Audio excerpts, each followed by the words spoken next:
Bet Online is the world's most trusted betting platform and your number one source for everything football. From the preseason NFL to college kicking off, Bet Online has every stat, every matchup, and even live odds and spreads while the games are being played. Think you know your stuff? Get on our winner-takes-all $300,000 NFL pool for the upcoming season. When the game's over, head on over to our online casino and get in on a game of blackjack or poker or unwind with over 150 slot games. Head to the website today and use the promo code BELIEVE, that's BLEAV, and get in on the action. Bet Online, the game starts here. Bet Online is the world's most trusted betting platform and your number one source for everything football. From the preseason NFL to college. Who that say they gonna beat them Saints? Who that?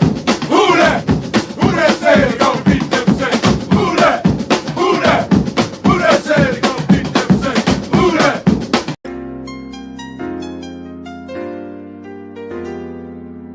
Yeah.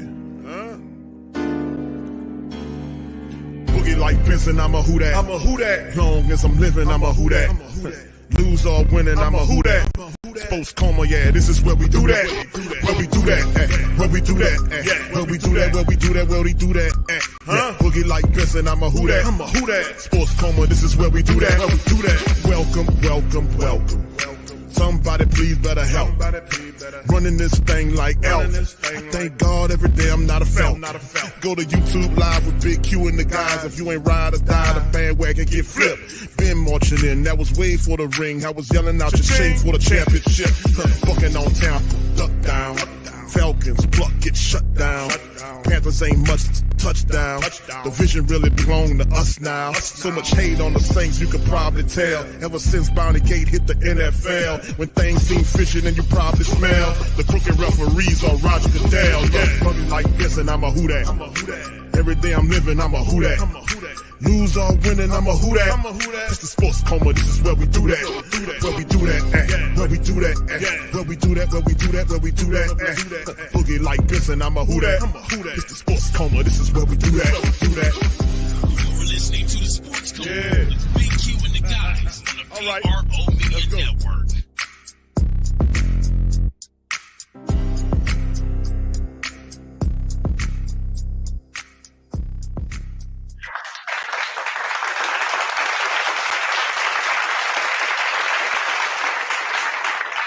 All right, shout out to the mighty Who Dat Nation, man. We in here representing the great Saint think tank. Welcome, welcome, welcome. You're now rocking with the Sports Coma with Big Q and the guys, where we have intense, entertaining, educating, and enlightening sport talk from your favorite sports fam. What's popping? Big ups to you guys. Appreciate y'all being here on this hump day installment of the Coma.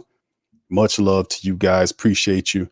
Yesterday we were on Patreon, our YouTube, for our YouTube family members and Patreon champions. We were in and representing, talking some black and gold on cut day. So I appreciate the family members that were in, man. A lot of stuff. We went over the Dennis Allen interview that occurred yesterday, man. So listen, man, we up in this thing. Big ups to y'all. Appreciate y'all chopping it up with us live. Please do me a service. If you can, please hit the like button, hit the notification bell. If you're listening via X, please give us a retweet as well. Shout out to all the other platforms, the Gram, Facebook, X, several platforms, multi-streaming as usual. So big ups to you guys. Thank y'all for being here. And listen, man, let's talk a little ball, man. A lot of the Saints stuff has become official.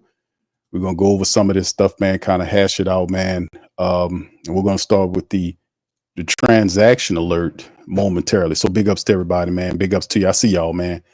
All right, everybody, man. As usual, Young City Night Ward. See you, fam. T-Rob. Big ups to you, Bullet. Family Travel Vlog. Black Major. Steve Wynn. OG Jerry. Big ups to you as well. Good to see you. OG Sean from the Dawn. Okay. Good to see you, OG Sean. Be great, Josh. Edward, brother Edward Green, Trav 504, Snake Bite, brother Derek. How you doing, brother Derek? How you doing, bro? Trav 504. Big ups to you guys as well. Appreciate y'all for stopping by. Molly Malls in this thing. Big ups to you. Who that dude? Shout out to you, man. All right, the NFC South goes through NOLA this year. There you go, brother. Throw that positive energy out there. Much love. KG Gator 504. Big ups to you, man. Good to see you as well. Let's see who else we got. Tuck, what's up, Tuck? Shout out to Tuck. Joseph Billings, big up. Brian Lane, good to see you, fam. Much love, brother Claude in this thing, brother Dukes in this thing. Big ups to everybody, man. Much love to all you guys. Appreciate you, man, for being in the stream. 504 Cole with the quick question early on says, Q, who that? How you feel about these two signings? We're going to get into it, fam, and kind of break it down and talk about it, fam. We're going to cut it up and chop it up today, bro. We're going to get all up into it and break it down and make sense with it. All right, brother Avis, how you doing, sir? Appreciate you as well. Good to see you as well. Much love, fam. All right, big ups to you, Kai. My guy, Kai, shout out to you, brother. Much love. Brother No Cap, shout out to you. My brother says Dennis Allen not naming it.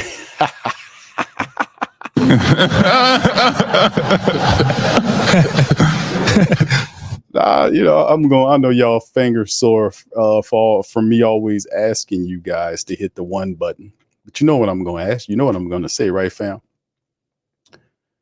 Y'all know what I'm going to say? Do anybody know? You want to take a stab at it, family? Who know what I'm about to say about this? What brother No Cap is bringing up, right? Told y'all, man. What I told y'all, man. I told y'all, man, about this. I warned y'all. I told you that there is a protection matrix around Derek Carr, and Dennis Allen is the biggest guy that's facilitating that. I told y'all this, man. I said this. I warned you guys before this ended. I said I told the family members, put one in the chat. You can go back and listen to the shows. I told y'all that Dennis Allen has a protection. I call it the protection matrix that's around Derek Carr to protect him from competition and pressure. I told you guys this. I told you. So with No Cap is basically saying Dennis Allen not naming the QB is just like when he literally had two co-defensive coordinators. Brother, man, just not a leader of men, terrible head coach. I can't wait till he's gone. Bro, listen. The decisiveness is one thing, No Cap, your own point as always. The problem is, like I said, you got a head coach who, by all indications, speaks code, talks code, doesn't live code. It's a difference.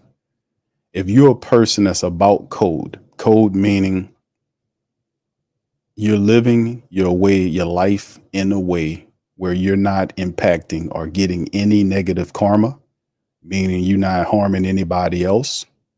However you make your money is in league with the righteous mantra, which is do unto others, the golden rule. Do unto others as you would have them to do unto you. You don't get any direct or indirect negative energy coming back at you to stifle whatever things that you're trying to manifest that you're trying to build on. You can talk code, but when it's time to live it, it's the difference, man. So what we hear from Dennis Allen is he's talking code about and code is accountability. Code is attention to detail. Code is executing, keeping to the best of your abilities and just doing what you're supposed to do because you're supposed to do it. That's code. Dennis Allen talks code, but at the end of the day, he don't know what code is, fam. And I warned y'all, I said it's a protection mechanism around Derek Carr. That's what Jameis Winston was last year when he tried to stop that from happening. He had two inexperienced quarterbacks that he brought in here, and both those guys were not seen originally as threats to Derek Carr. How could they be when you first bring them in, right? How could they be? You got one-year dude and another dude a rookie. How could these two inexperienced quarterbacks challenge an 11-year NFL quarterback? And let's be very honest and clear here. The reason why him not naming the QB2 yet, because he eventually will, when the depth chart comes out, you'll see who it is. Don't be surprised if Rattler is third. If Rattler is 2, that means that if Derek Carr struggles, there will be yells from the stands to replace him with the rookie. If he struggles, that's pressure. Dennis Allen doesn't like pressure on his quarterback. This is what they do, fam. This is what they do, man. This is how they're doing what they do. And I warned family members. I told them there's a protection mechanism around this man. You cannot protect these men. This man make $150 million. And yes, I remember I heard during the practices that they were booing Derek Carr at the practice. Not because they don't like Derek Carr.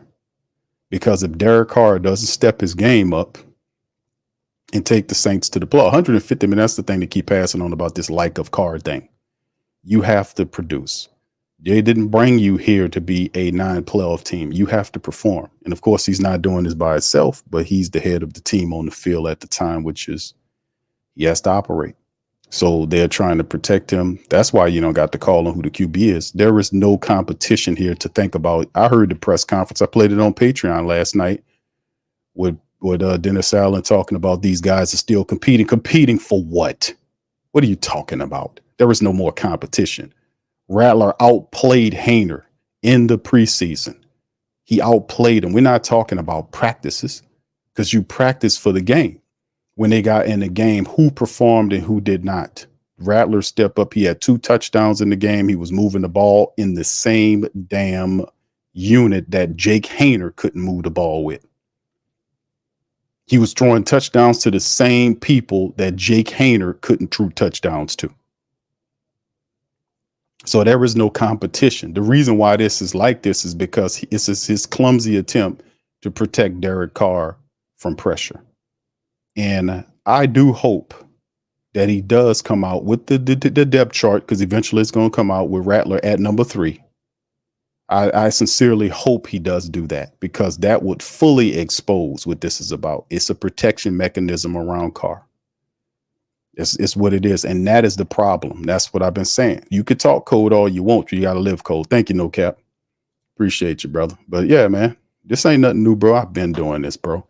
I've been calling this stuff. I've been saying it for years. So it's like right now at this point with me watching all this stuff happen, because I was saying this a couple of years ago, and I was saying it over and over again to the fact that it was to the family members listening that was hearing it, saying, oh, good Lord, man, keep saying it and saying it. I said it over and over about a constant problem with this team not winning is they're not accountable.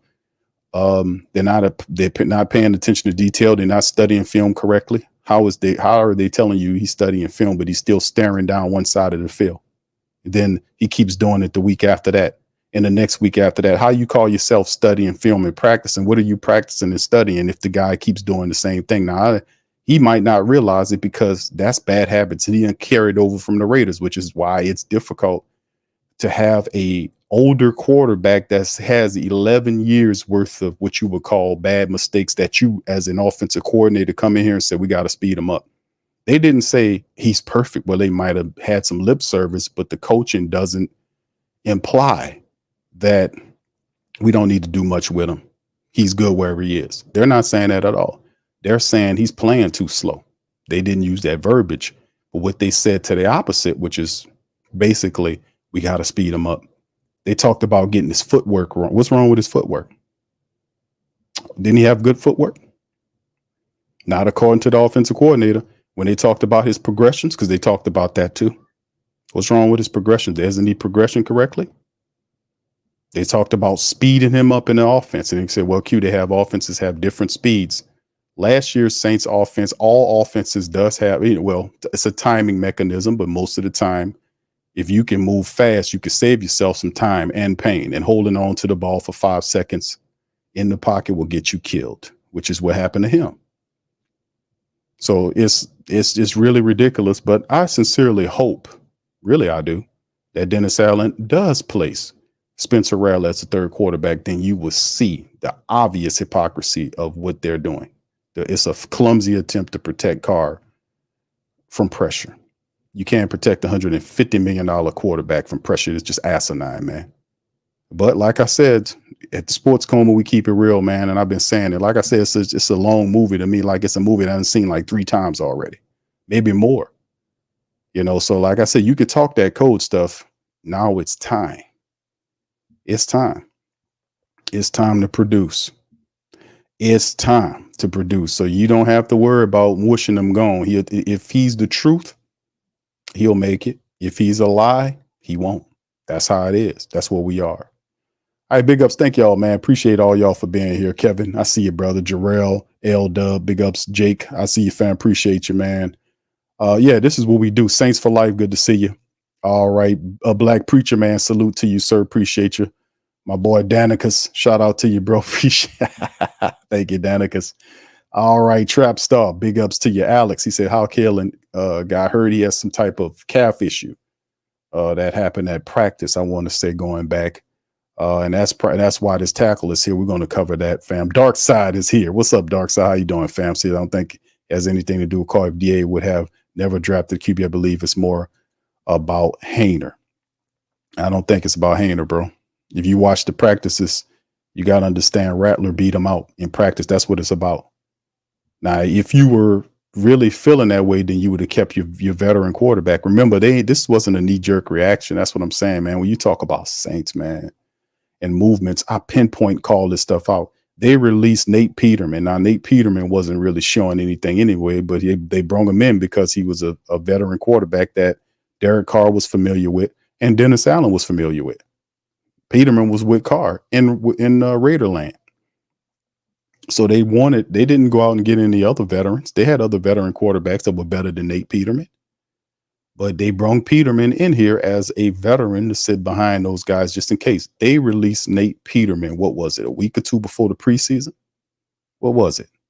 It was before the preseason even started. They put Peterman in the street. I was like, wow, that was a vote of confidence because they didn't have to do that to Peterman. They could have let him stay here all the way if they needed to. But then they felt confident about the two quarterbacks, Jake Hayner in particular. And Jake Hayner he was working with Chucky during the offseason, so they were feeling pretty good about him. He was doing some good things in practice and OTAs and all this, and he looked like he had progressed. Well, then come the preseason games.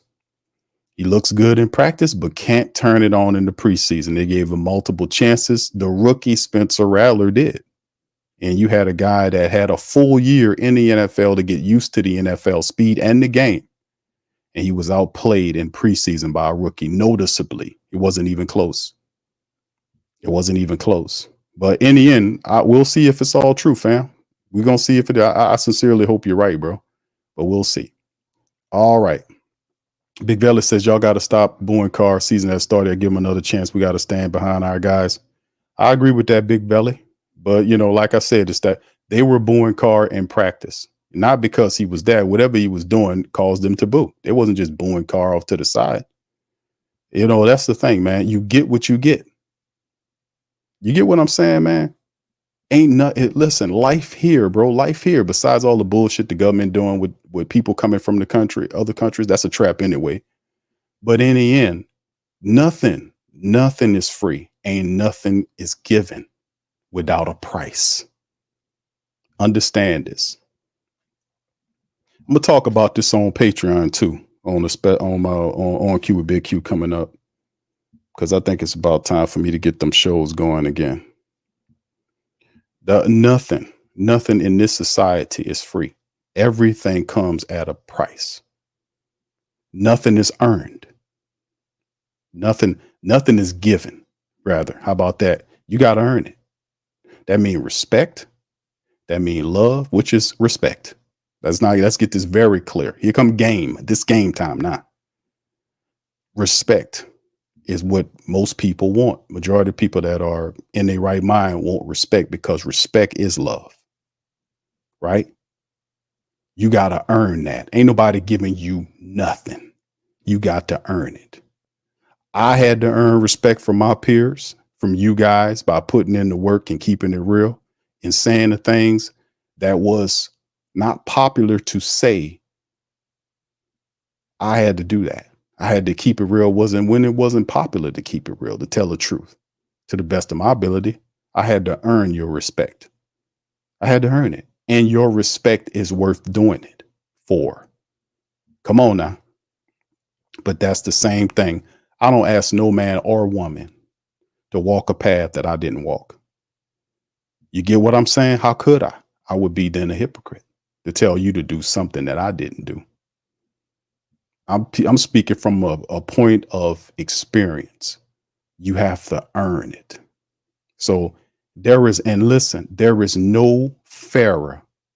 Listen to the words. There's no fairer support base in the entire professional league. No disrespect to you, dark side, because you love your people, but I love mine too.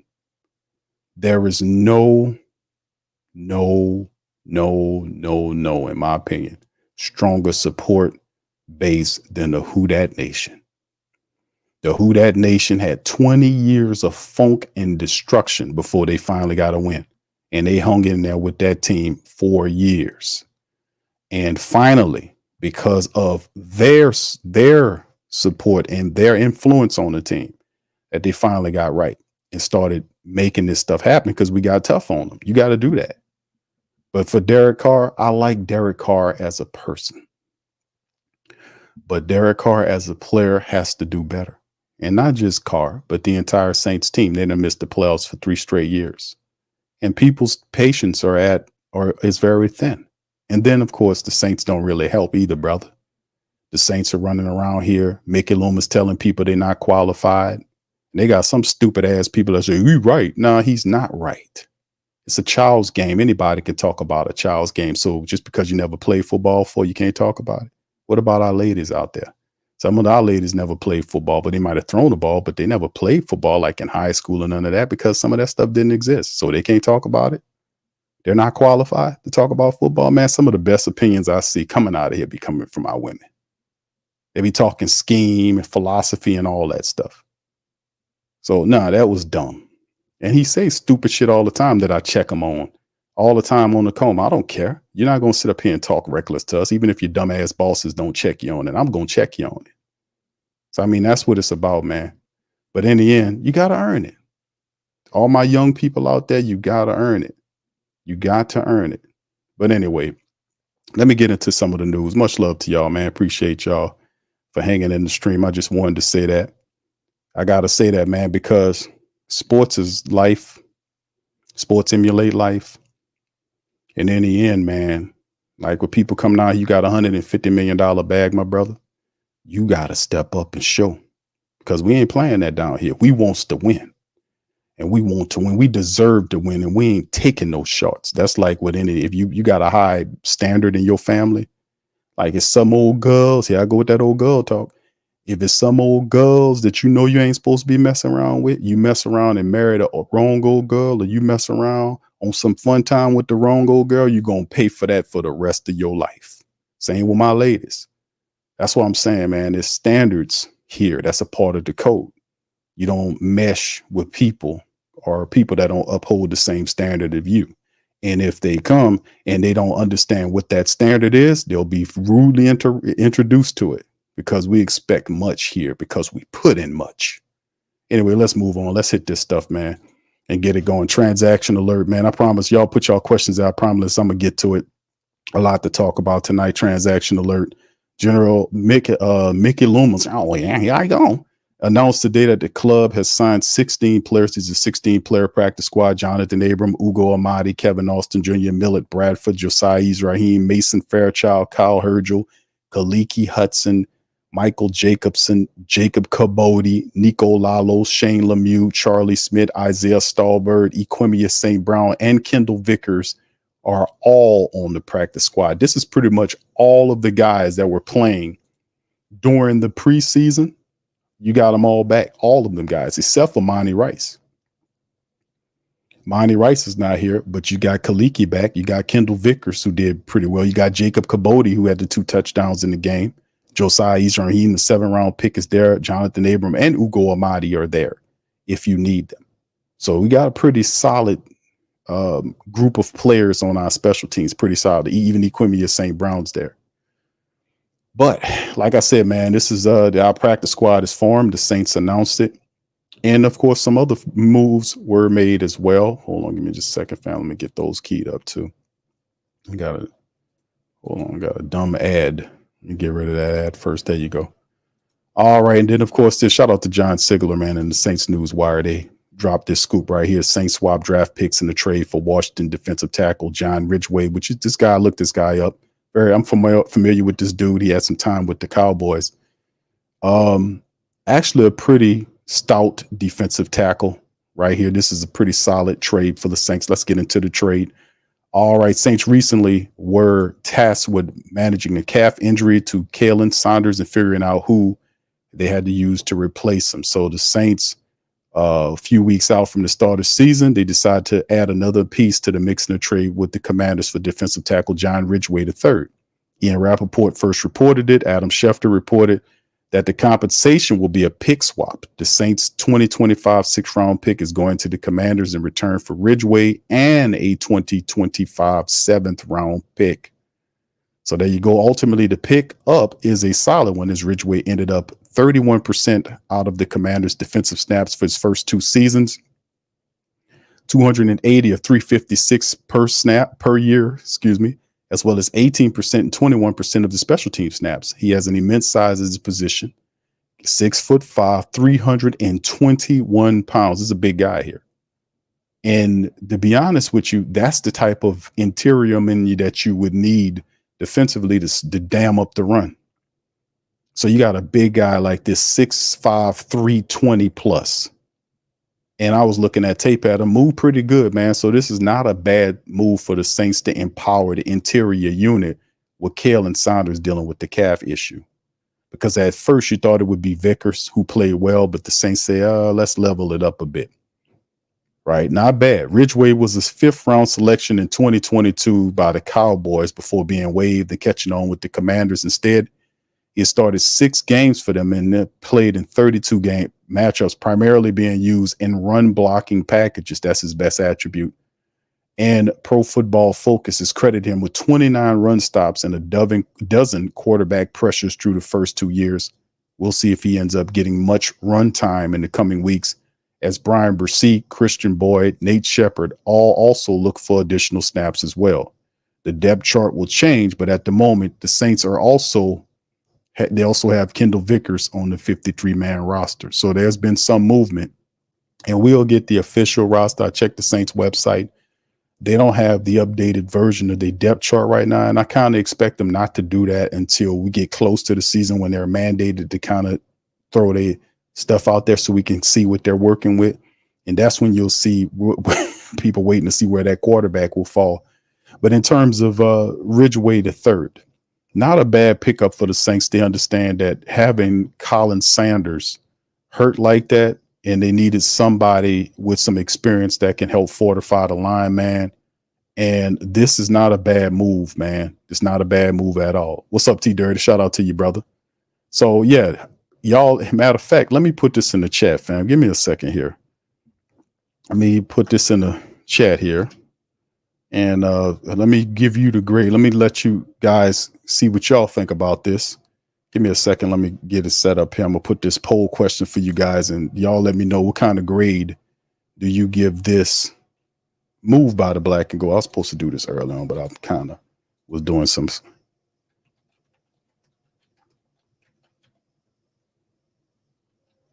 Hold on.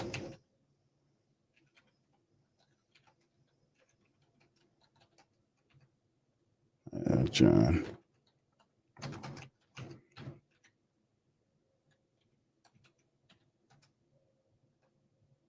All right, hold on. Y'all grade the trade for him. Hold on. A, B, C, C, D are below. Want y'all to kind of answer this. There it is, y'all. It's in the chat. Y'all grade the trade for John Ridgeway III. What do you guys think about it? Kind of go over and let me know. Please feel free to do that as well. And we'll y'all participate in that, and we'll kind of go over that at the end of the stream. All right. Also, fam, to talk about the Saints. This wasn't the only move the Saints. The Saints also picked up another running back, believe it or not. And this was announced there. The Saints have claimed former Vikings All-Pro kick returner. I'm going to butcher the hell out of this. So I hope it's Kini in Wangwu. I hope I said that right, in Wangwu, off of waivers. So this is another guy the Saints picked up today, man, to kind of help out with the kick return duties. That was a question that we talked about, fam.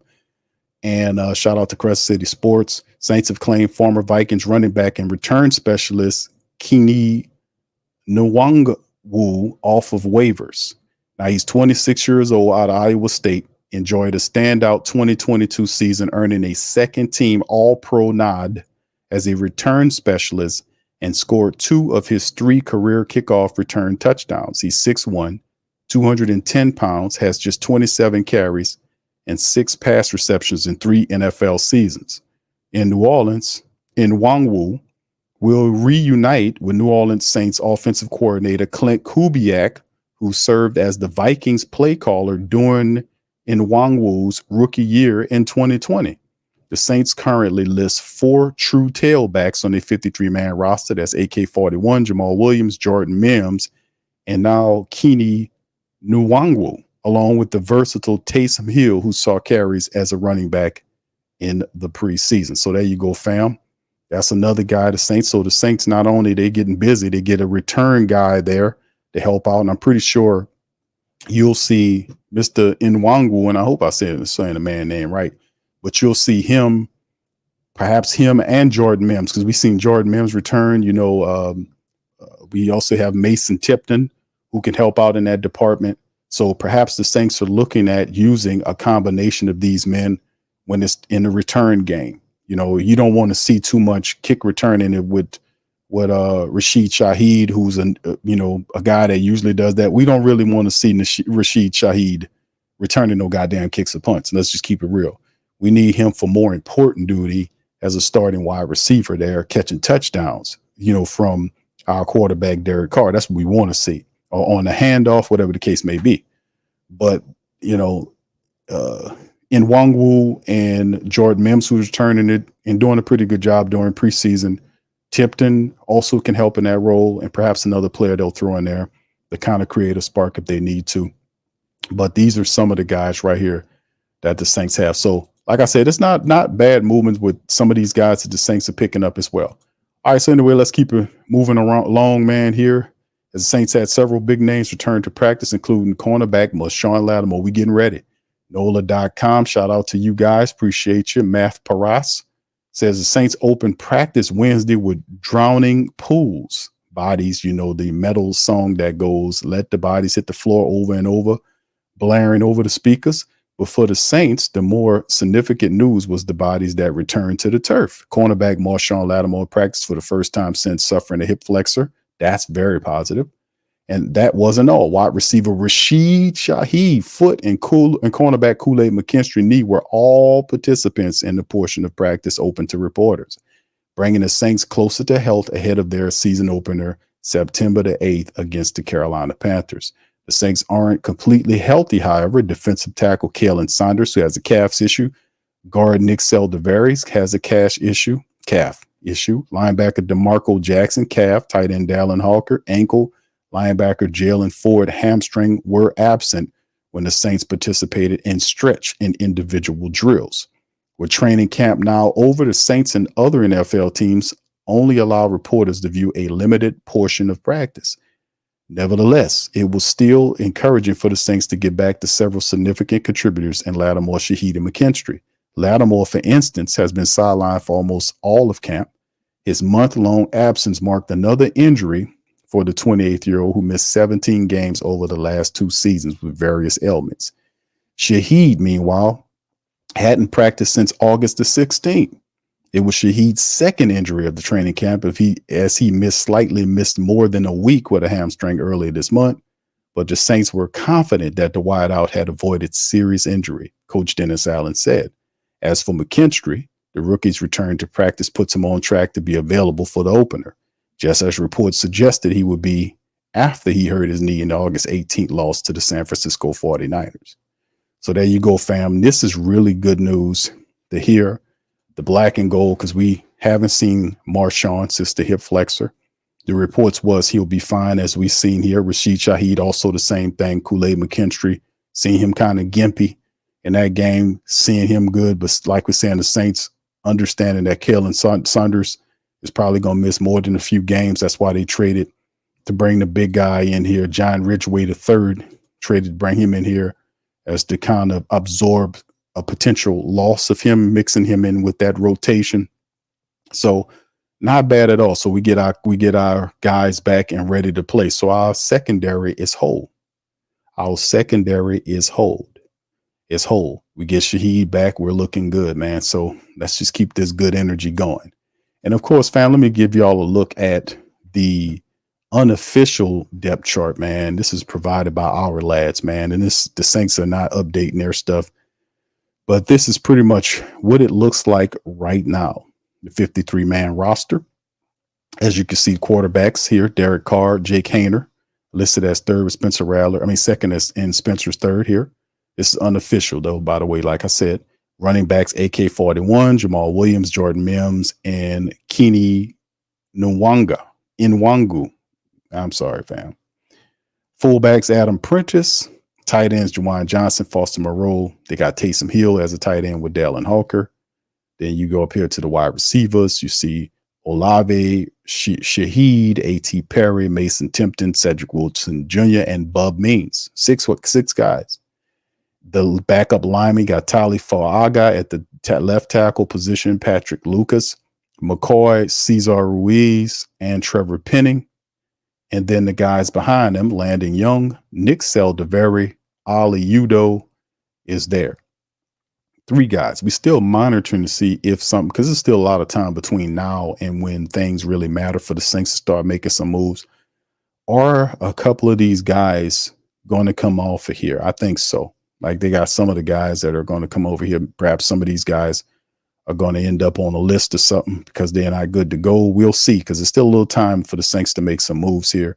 If you go on over to the defensive side of the ball, you see Carl Granderson, Cam, Chase Young, they're there with the defense. Peyton Turner, Isaiah Foskey. Interiorly, they see Colin Saunders, Nate Shepard, Christian Boyd, Brian Bresee. You see them added John Ridgeway right here. And they got Vickers listed here. And then the linebackers, Warner, DeMario, Willie, Anthony Orji, DeMarco Jackson. They got Jalen Ford here. I think he'll end up on the list eventually. We'll see what they do. Then, of course, the secondary. Lattimore, Paulson Adebo, Alante Taylor, Jordan Howden, and Tyrann Mathieu. Behind those guys, Kool-Aid McKinstry, Rico Payton, Will Harris, and JT Gray. You know. And then, of course, you see the special teams, the specialists, Blake Grupe, Zach Wood, and the Saints settling on Matt Hayball. Hayball. Got to pronounce it. I keep saying Highball. It's Hayball. Matt Hayball is the new punter. So I'm thinking the Saints, I was thinking that first family that the Saints would ultimately see about going to get, the kicker. The 49ers punter. But Dennis Allen says he's happy with this guy, Matt Hayball. So we'll see how all this works. And of course, you can see right here at the kick return at the bottom of the screen here, they got Kenny as the kick return, punt returner. And this guy is pretty decent at. I was watching some footage of. He's fast as hell. And we'll see, man, how this works. They got Mason Tipton there as well, and Jamal Williams back there, kick return. Okay. That's interesting. Of course, they have the reserves. They see some of you showing you the injured guys right here. Ryan Ramczyk, Sincere Hainsworth, Cameron Peterson, and a couple other guys. They got Kendra Miller right there on that injury list. Passanio, Nephi Sewell. They got Rajon right there, and Kevin Rader doing that. So yeah, this is just unofficial right here, fam. Just going over some of this stuff just to give you guys an idea, if you hadn't already seen it yet, of what the Saints look like right now. And of course, this could change between now and the Carolina Panthers game. They got a couple of guys on here is injured. Do they stay? Do they go? The Saints still have time to make some moves. So just understand that and just keep this roster. It is flexible.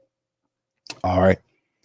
Anyway, fam, let me keep it going. Let me kind of bounce this to you guys and see what's happening with you. With any questions, y'all feel free to, if you have any questions, please feel free to throw them in the chat. Let's see. Acharimo, shout out to you, fam, says, Q, we have bigger need for help on O-line. What's the logic behind this trade with the Commanders? What's your insight? it's Colin Sanders. When I seen him pull this trade for Ridgeway, because I was familiar with Ridgeway. I remember when the Cowboys got him. And his biggest gift is like I said, he's a big dude, 6'5", 320 pounds, man. That's a nose tackle. And I was looking at the tape. He said he actually moves pretty good, man. He's a very exciting dude too. I like his personality. Y'all gonna like his personality when you meet him. He's a big guy that's very physical, very difficult to block, really good at run stuff, and not much of a guy that pushes the pocket, but he's a guy that commands a double team. Very big guy, very massive, very strong. But you know, the take is when I seen them trade for him, I was like, yeah, Colin Sanders might be out for more than a handful of full of games, or they just might be taking more of a cautious approach. That's what I seen when I got it, because if you look at their interior defensive line, like I was showing you, they're not that in bad of shape defensive line wise. You know, I mean, you got behind if Saunders is not there, Nate Shepard. Obviously, if Colin can't go, you would look at moving Brian Bresee there next to Shepard, and then of course you'll see a guy like Christian Boyd, and Ridgeway would then slide ahead of him as a key reserve. When you bring Ridgeway on a trade, he has some NFL experience. I don't see him as a starter, you know, but he's a guy that will provide a good, solid reserve, because if this is the thing, if Colin Sanders can't go, then you put the first round draft pick Brian Bresee next to Nate Shepard, and then Ridgeway slides to will be the best one, or not the best, but he'll be one of the reserve interior defensive tackles along with Christian Boyd. And Christian Boyd's 6'2", 300 plus pounds too. So you have two big run stuffers, and Boyd has the gift. He does provide somewhat of a pass rush as well, because he's a big, nimble guy, but you have two big defensive tackles that's really good at run stuffing. So if anything, it gives the Saints interior reserves more experience, and it gives them another massive interior defensive tackle that requires a double team. That it definitely helps the Saints stop the run. So it was a solid move if you think about it, because like I said, Bresee is in his second year. Christian Boyd's a rookie. Vickers is a guy they liked a lot, but Vickers is kind of inexperienced, but Ridgeway is definitely an upgrade over Vickers and more experienced than Boyd. So not a bad move at all for the Saints if you think about it, man. He'll have a direct impact on that interior defensive line. Now, once Saunders comes back, you still could utilize him. Once Bink Saunders comes back, you still can use him there. He still is an additive there. And just in case people struggle or whatever happens, he still could be there to help. And like I said, 6'5", that's a big dude, man. That means his arms up. He's a potential to knock the ball down. So the Saints continue the mantra of having those tall defensive ends at 6'4", 6'5", 6'6", and then they add an interior defensive tackle that's within that same height measurement that the Saints like. He's a 6'5", 320-pound defensive tackle. You gotta like it, man. Go look at the film of him if you ain't got a chance to look at Acharimo. I think the Saints, this was a good move by the Saints, to be honest with you. This helps stops the run, man. Wasn't a bad move, bro. I don't see him as a starter, but he's a key reserve that can help you. All right, big ups to the fam, man. Y'all got any other questions, feel free to throw them in the check. L-Dub says, I think with the moves being made, it's like DA is making sure that the defense is able to carry this team if the offense isn't up to par. That's a really great comment, L-Dub. That's a very good comment, brother. Very good comment, because yeah, that's good news for me. And really we've known that for some time, because you have Clint Kubiak here. He's trying to install a new offense. He talked about how he would install it, which is in layers.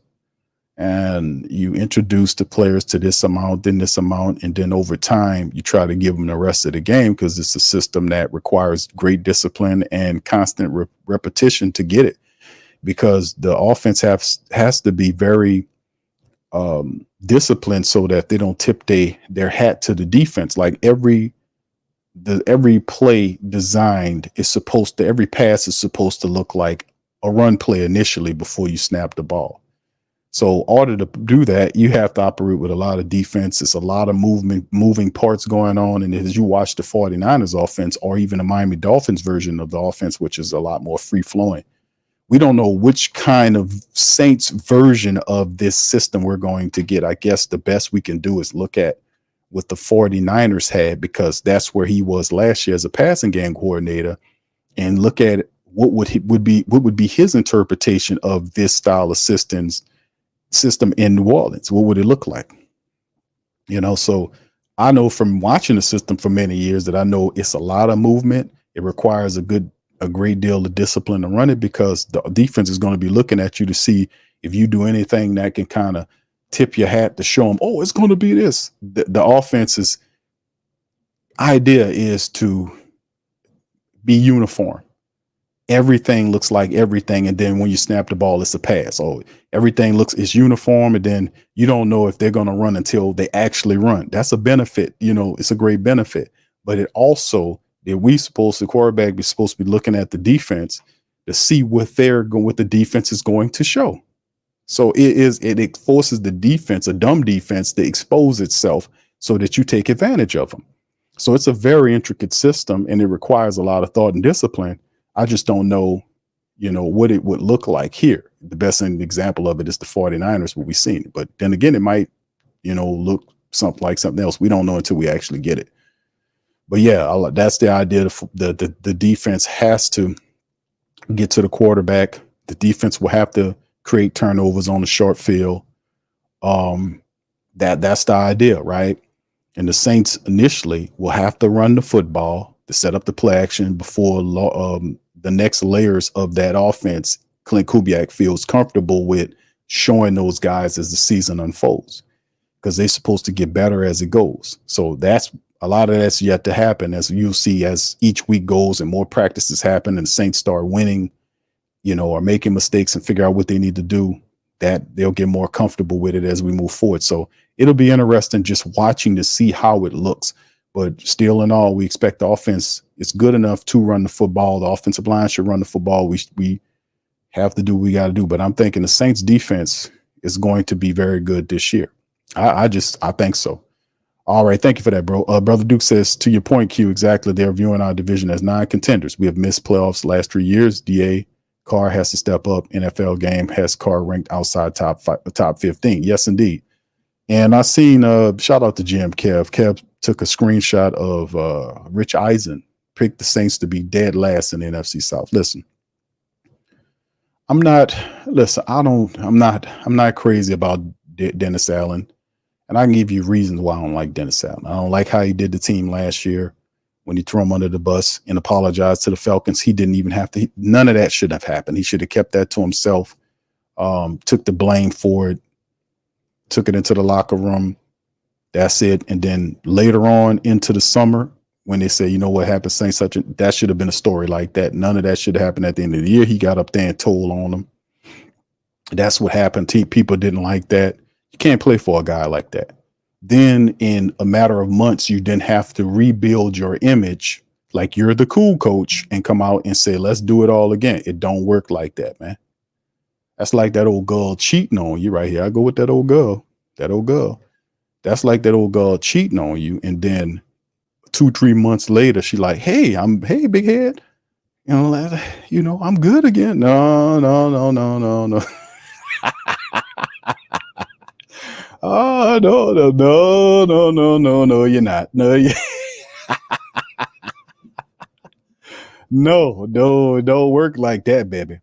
It had, like I said, when you break something, man, it takes time for it to heal, man. That's a requirement. So even in a microwave world, the instantaneous world that we currently live in, that don't apply to human feelings and human interactions. When people hurt other people, they don't get over it fast like that.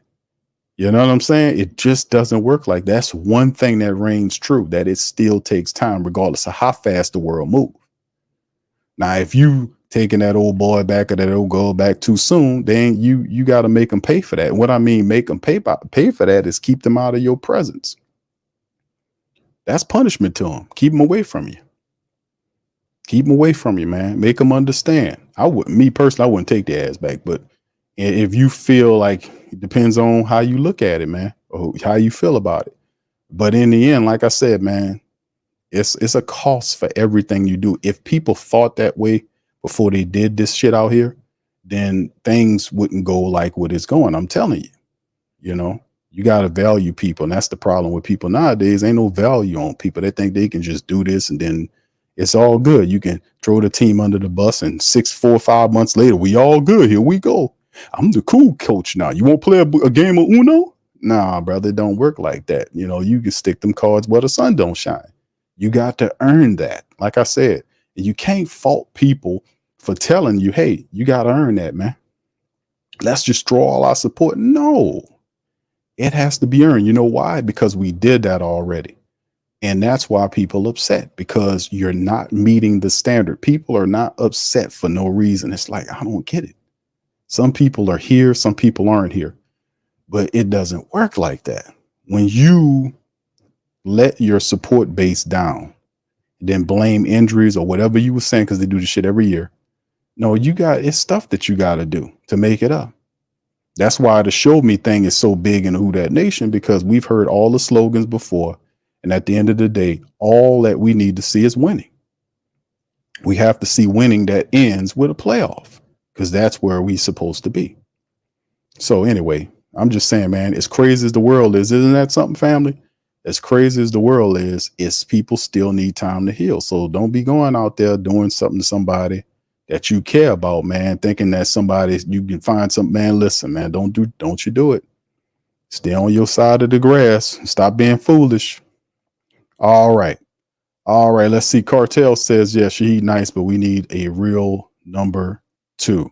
Well, they thinking A.T. Perry is supposed to be that, bro. All right. 504 Coach says, Q, we need to go get David Bakhtiari. Wouldn't be upset about that. That's one of the things that's the Saints still lacking on us. Like, we need to see if we can find that offensive lineman. That's the one thing the Saints haven't done. Perhaps they're doing it. Like I said, these things are still very much out there. There's still a great deal of time between now and when we get ready to start preparing for the Carolina Panthers. So who knows? The Saints tomorrow could have acquired an offensive lineman there, because we don't know what Nick Saldiveri got going on. He's still dealing with that calf issue. If he can't go with that calf, and he was sidelined the whole damn preseason. So if he can't go with that calf, the Saints have to find somebody somewhere, right? So the David Bakhtiari thing wouldn't be a bad look. It's just all about how much it costs. You know what I mean? All right. Okay, says, where is the trade for the old tackle? The trade for the tackle they gave up, the Saints made some moves. They had a pick swap.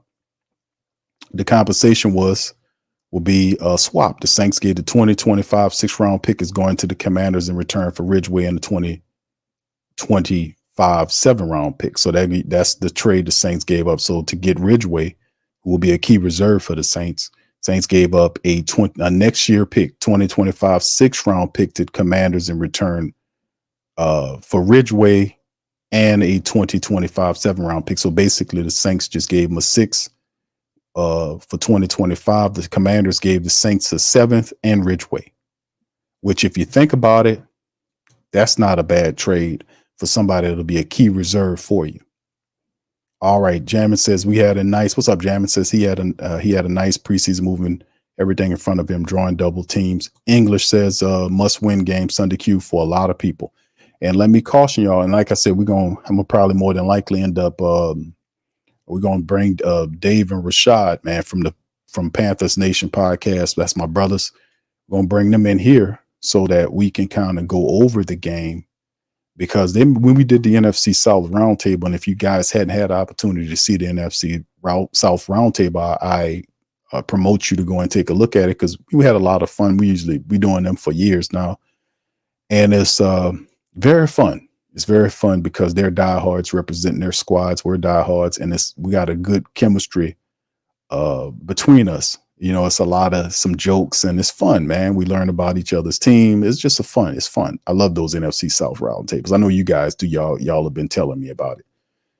So what I'm saying is, when Brother Rashad was in there. He was talking. He was saying from the Panther side of it, he was basically breaking down. He says, look, Q, we haven't seen the Carolina Panthers offense yet. They've been running all these other plays, but none of these plays are their true offense. So I will caution you guys to remember those words.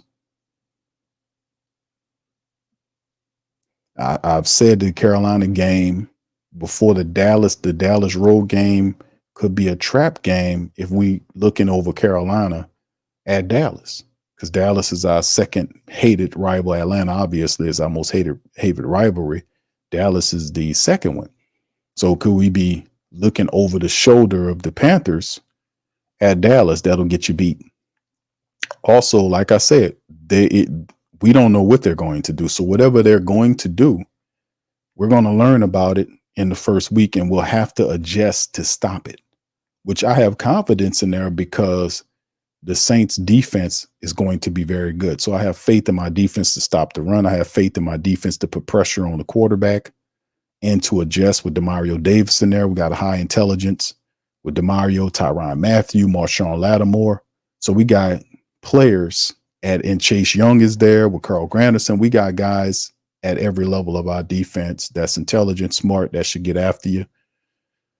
We'll see what our offense can do. But in the end, I think the Saints defense will be able to adapt, but we don't know what they're going to do. There's no footage or tape on what Canellis is making for Bryce Young. So whatever they do for the first time, we'll see it next week. So that's something just to be aware of. And then again, that's the same could be applied about the Saints to them. What are they going to go off of? But they have a very good young defense as well. So we'll see how it all looks, man. It's going to be fun, bro. That's why they play the games, right? All right. Can you says, D-line better get up to par. O-line is crap. He says, who is the coordinator? If your line is crap, your offensive production will be crap. All right. AJ says, what did we give up? Okay, I already answered that. Shout out to you, AJ. All right. Shout out Nola Origins. What's up, bro? Says Saints defense is good to be. He says it's good to be in last place. It's going to be in last place. The Saints defense is going to be in last place. All right. What's going on, brother Lionel? He says Saints offense back to basics, still protecting Carr's weaknesses. Okay. 504 Doc. What's up, fam? Appreciate you. Shalom to you, my brother. Much love. Appreciate you for being here. YO. Big ups to you, fam. Appreciate you. Mick Swagger. He says, take them back too soon. They'll do the same thing. Yeah, that's game, baby. And listen, fam, if you live long enough, man, and you've been in relationships with people, you're going to run into these personalities. You are. You got really, and listen, can we be honest for a second? This technology out here is making people more vain. It's making them more, what's the word I'm looking for? I mean, it's weird, man. All this stuff where these chicks thinking they like Instagram models, these weird surgeries. It's like, man, where is, and see, that's a side effect of the controller. And see, man, people ain't on their game, man. All this shit ain't supposed to, maybe a small segment of the populace supposed to be programmed. That's programmed, fam. That's programmed. That's psyops and programs they run all the time. That's the only way they manipulate and control you. They run psyops. Like the craziest shit in the world I see, like this election thing, that's this selection thing going on. Like people don't realize they already selected these people already who gonna be the guy or the gal. They already didn't figure this out, man. It's a script. Both the parties is work together against you. That's how they manipulate, control. And the people that run these parties, they're told to do what they do. They're told to do that. The party, the mafia, it's a mafia. I told y'all that. They work together against you. They can't pass nothing without each other. They work together. These two people work together. These green, blue and the red work together to keep all these other political parties out. That's why you don't get nobody but a red or a green guy. You ever thought about that? But then the crazy part about it to let people know they under mind control is when you got families at odds with each other over people they don't even know. That's brainwashing and mind control. You never gonna meet none of these people. You never gonna have them in your house, sit down or nothing. But that person, that family member who fixed your goddamn car or came pick you up when you broke down or gave you money when you didn't have none, you had odds with that man over or woman over whatever they decide to do with a decision. They ain't got, and in the grand scheme, it ain't gonna mean anything anyway. Come on, man. It's all this. What we doing here? But at the end, that's some shit we're gonna talk about on Q with Big Q because it's the craziest thing, man. It's blood family members at odds over something that already been decided. What are we doing here, man? What are we doing? What are we doing, man? You don't see the manipulation, man. Who can manipulate you against your own family member over somebody you never met before or never gonna meet? Your blood. Listen and learn. We at that time, man. It's time to wake up here, man. It's time to stop doing this, playing these games. I'm telling y'all. Cartel says facts here. If they knew then what I know, people would have been blocked because they didn't value my and you talking game there, bro. But listen, they got vain and vanity. That's what the word I was looking for. This stuff is tearing people up. This stuff crazy. And there is very little resistance to this stuff. It's like people don't understand. It's like they just take it and like it ain't nothing bad. And I'm like, what? Wasn't the generation before to warn you about this stuff, about this tech, the good and the bad? You don't supposed to take all this shit and bring it into you and consume it. You're supposed to be able to know the difference, what's good and bad. And if it's got a negative effect, push it away. A lot of people ain't even doing that. There is no resistance to a lot of this stuff. That's why you see a lot of the families breaking down. Women, even our older women that's supposed to be chastising these women out here, the sexy red lady and all these other people shouldn't even be a thing. Seriously. When that came out, we should have shut that down right away. Shut it all down. Oh no, we ain't gonna, oh no, that ain't gonna fly right there. But they still rocking. That's what I'm saying, man. At some point, a lot of this stuff has to change because that's how you destroy things. You bring everything down and it falls apart. So I mean, at some point there got to be some resistance, right? Where the resistance. And another thing before, and I'm gonna say this and I'm gonna go back to the questions. Another thing I want to say is this. When if people's trying to scare you or shame you to do stuff, man, listen, like that happened when the sickness hit a couple of years ago. I was asking people, where was the faith in the Most High at? Because we know the demons operate. Because they use fear, that's their biggest method right there to use against you. Because if I induce you to be scary and fearful, then that pulls you out of all the proper mindsets that you need to be in to combat whatever stuff going on. You can't be nothing in a fear mindset, and you're easily to be controlled in that fear mindset. So I create a whole paradigm of fear to force you or manipulate you into bad decision making.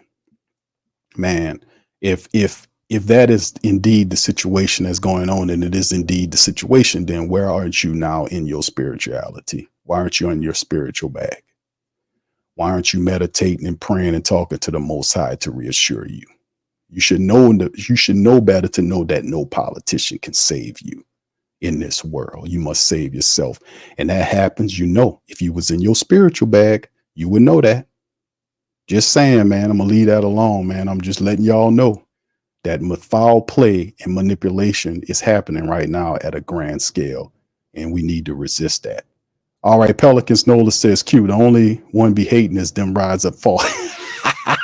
Yes, rise up to fall down. I'm working on that shirt, man. Swagger says if we lose the Panthers, Dennis Allen, Derek Carr going to be obliterated by the family base. Yeah, I don't know, man. We'll see, fam. We'll see. I want to see them succeed because I don't want to waste no more time losing, fam. I really don't. Bobby says Panthers saying our defense is garbage. They'll learn. If anything, people should know off top that if anything about the Saints, the defense is not going to be garbage. They should know that outright, that if any group of them is if any of one of our groups, offensive, defensive, special teams, is an elite level defense or a top 5, top 10 unit, it'll be the defense. You could put your money on that. Dark Side said them BBLs got fam. Listen, I told you all about my sister, man. I was very transparent about my baby sister passed away because of this stuff. And my baby sister is a beautiful girl. She's a beautiful lady. Let me see if I can put her. I got her as my, y'all see her face? Y'all see her face? See her? That's my screensaver. I look at her face every day. She passed away over a year ago because of some surgery that she shouldn't have gotten. And I tell ladies all the time, man, don't let these people manipulate you into thinking your image is ugly. Don't let them do it to you, baby. That's why I said you gotta be of something. You gotta have something in here. If you don't have nothing in here, they'll take it from you and turn and twist you into oblivion. Don't let them do it to you, man. I watched it. That's a pain, man. I love my baby sister. She gone for something that she shouldn't have even got. So like I said, man, I talk from the heart. I talk from experience, man. I tell y'all the truth. You got to have something in here, ladies. Men, you got to have something in here. You got to have something in there. Something worth having, something that is good and righteous about you, and you got to hold on to it. Even when the world telling you that you need to turn into this to feel some kind of way, you got to have some level of resistance, because it's evil to do people that. It's evil to do that to people. It's evil. All right. Anyway, man, let's keep it going. Shout out to y'all, man. I don't want to bring y'all down. I just wanted to give y'all some game. All right. Mick says divide and conquer keeps everybody. Yeah, indeed, man. I'm telling y'all, fam. Y'all listen. Y'all want some game? This is one of my books, but this is one of my favorite books. Y'all get this book, please. Screenshot it. Do whatever you need to do. Get this book. Get this book. Screenshot it. Write it down. Buy this book. Now it's about this thick. You see how thick that damn book is? But that tell you everything you need to know about what you're dealing with. Take your time and digest it. All right. L-Dub says, Q, you speaking facts because the stuff I went through with my ex-wife. Yes, I only would have known what I know now. Indeed, bro. See, it's just something out there, man. But you got to discern, like peoples. Y'all bringing people. You got to watch out for curses, because these people come in with lies. A lot of them filled with demons. When I say demons, I mean they loaded up with demons, man. You got to be a willing vestige. You got to have and be harboring hate and anger and a lot of nasty, trifling, dirty, stinking ass emotions. Pardon my verbiage there. It's for demons to possess your mind and you to act nasty and be all screw-faced and all this type of stuff. Man, listen. You got to be people loaded and littered with demons. They're narcissistic, selfish, vain, egotistical, manipulative. And you got to see the signs, because listen, the Lord gonna show you some stuff. They're signs, man.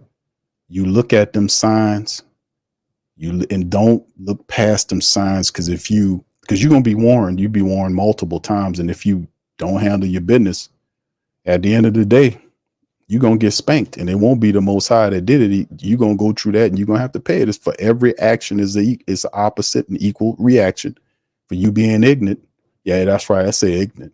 You got to pay for that. You got to suffer that harm. You got to go through a broken heart and sometimes broken families because we didn't read the signs. And just chalk it up to a lesson, a life lesson. Don't harbor any hatred.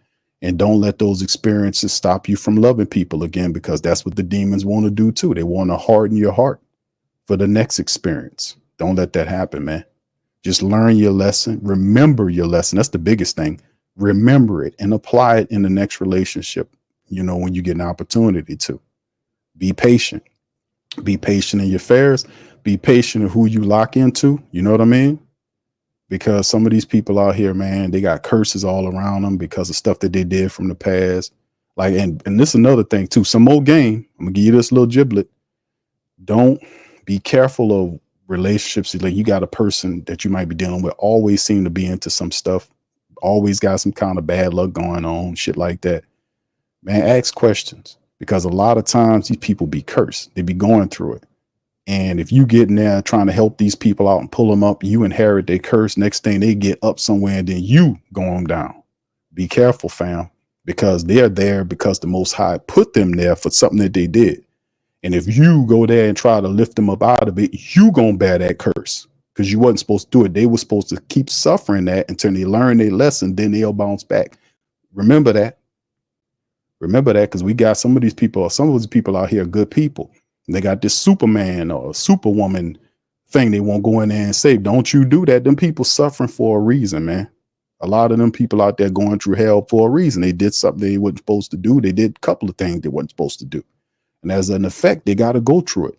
You can't get in there and mess with the divine justice of what they going through from what they did. If you do that, man, you in trouble, man. You're going to get cut up.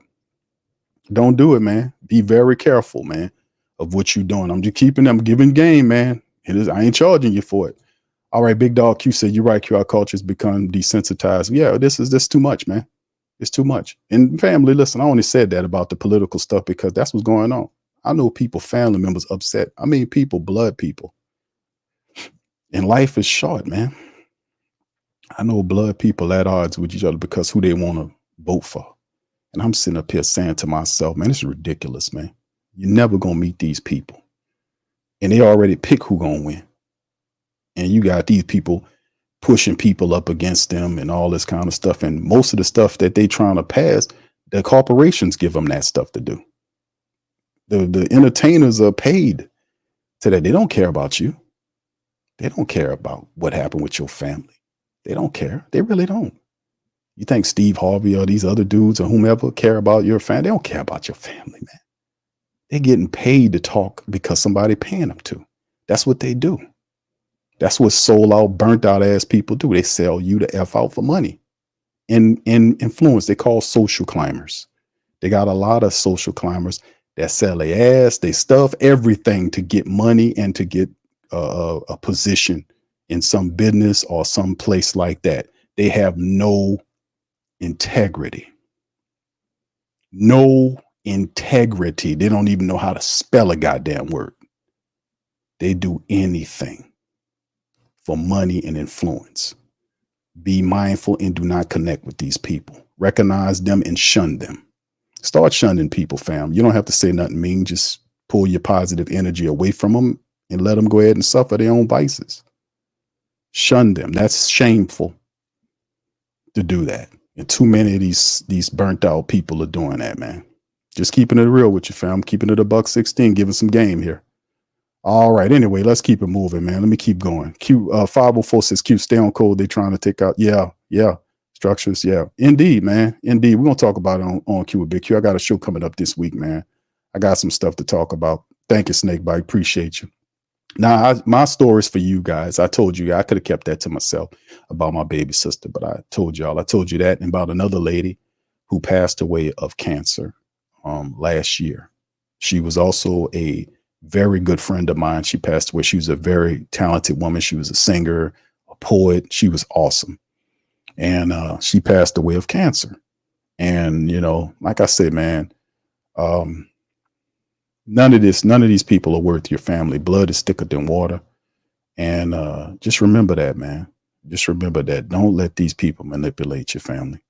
Don't let them do it. You remember where you come from and who you are. Brother Wallace, shout out to you, man. Appreciate you. Much love. Oh, yeah. No, it's all good, brother. Yeah, like I said, she rides with me every day, man. This is my screensaver, man. As you can see. She's smiling. Yeah, she inspires me, man.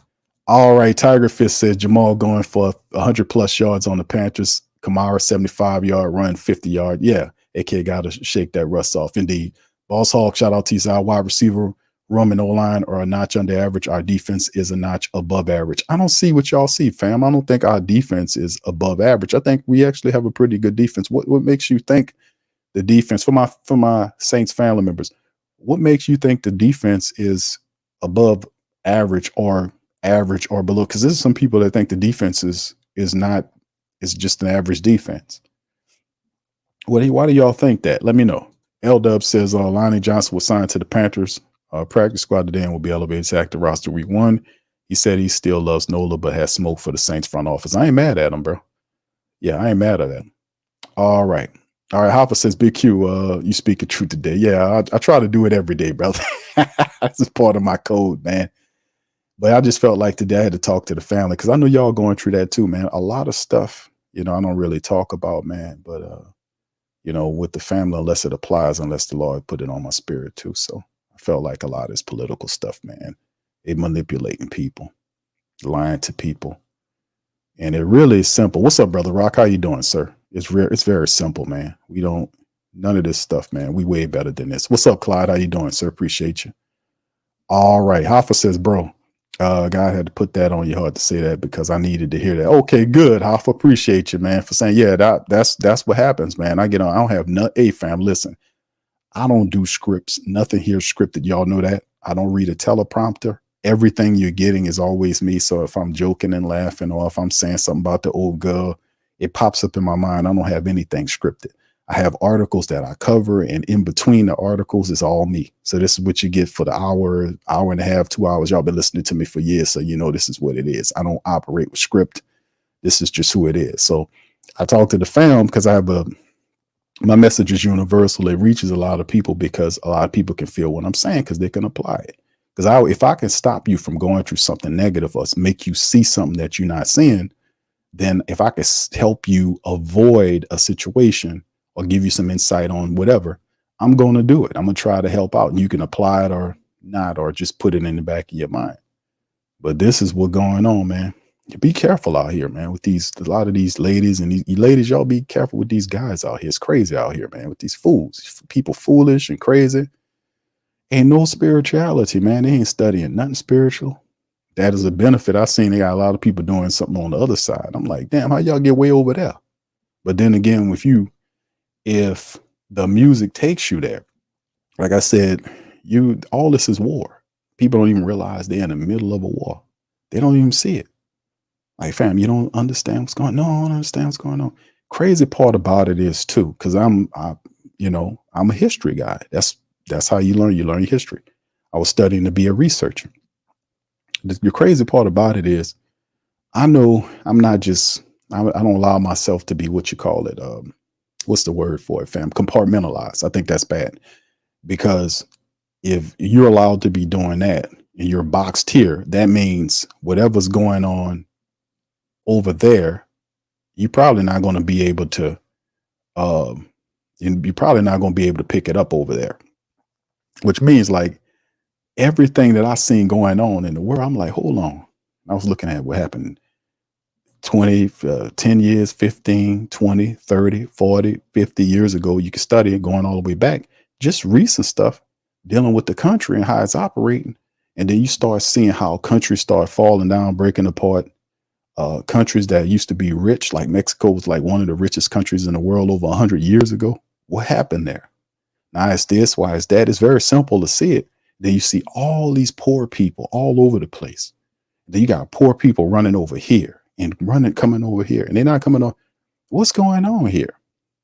They say, hey, Q, this is going on, that going on. I'm saying, fam, listen, man, bro, man, I'm gonna have to talk about it on Q with Big Q, man. But don't be mad at people that's poor, that's here, trying to better themselves, coming from another place, because why they're here is because somebody is using poor people against other people.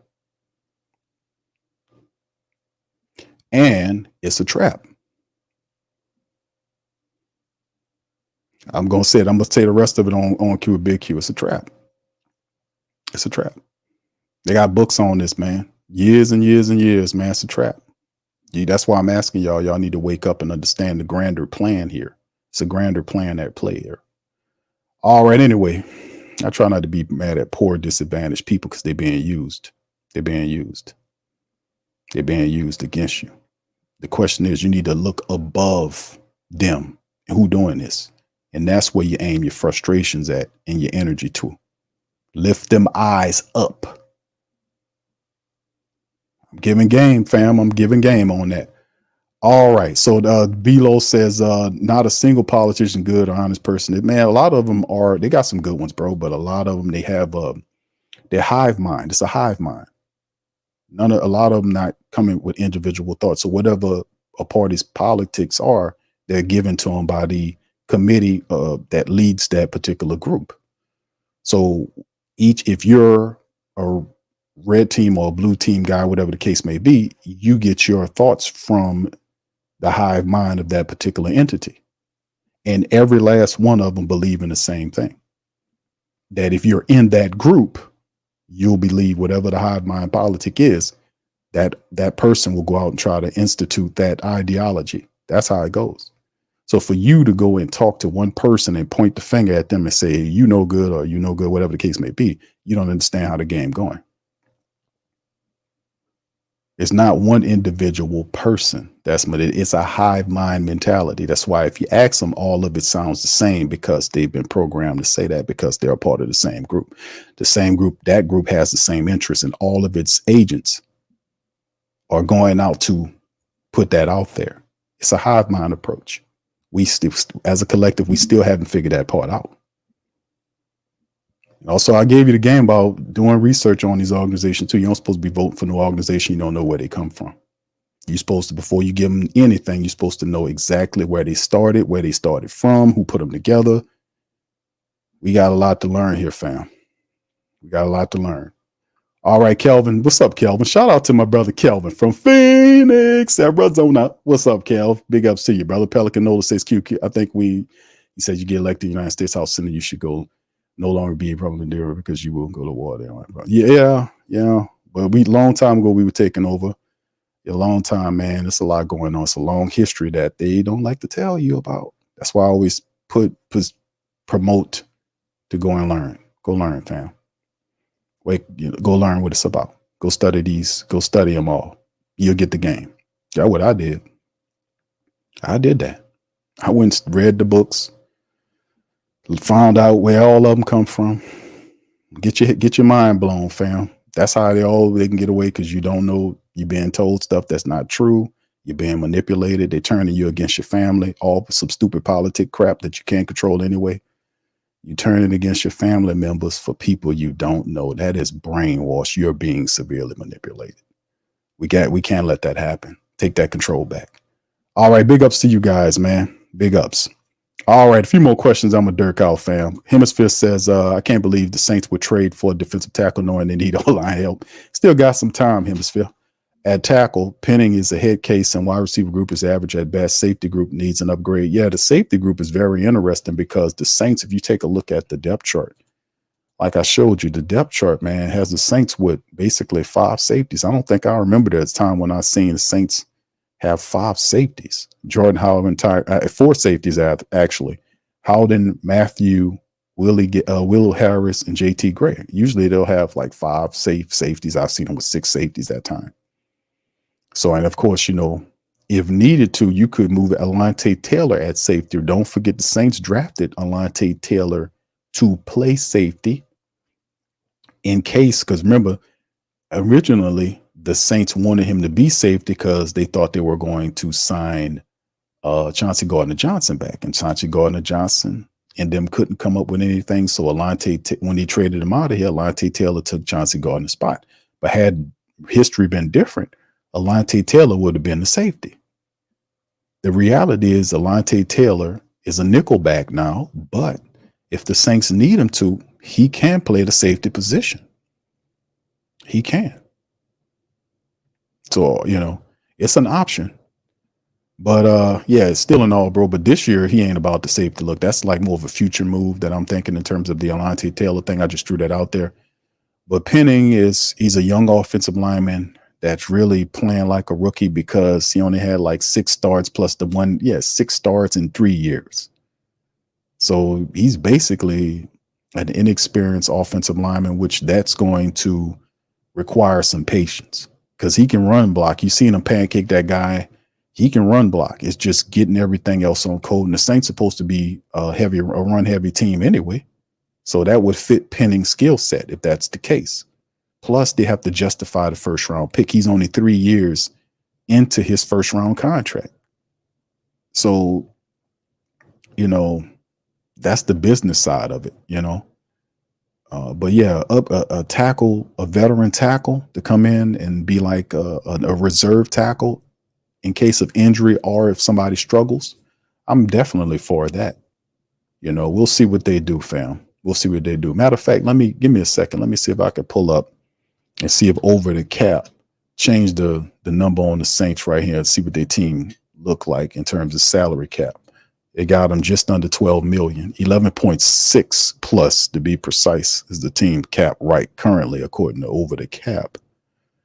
So yeah, the Saints should be looking at an offensive tackle or veteran guy, to be honest with you, fam. All right. Brandon says, thanks, Q. When I ask about this stuff, my mom says I'm tripping. I guess she don't feel like she want to explain it. Sometimes, bro, people going through stuff, Sometimes you got to pick the right time to be able to get good game out of them. Sometimes Most High give it to you from somebody, man, you never know you thought you was going to get it from. Sometimes people need to hear this, man, because hey, you don't ever know who's going through what, man. And to get a positive word from people, like I'll say all of that stuff. And then at the end of the day, I'll tell you at the same time, fam, you still going to win.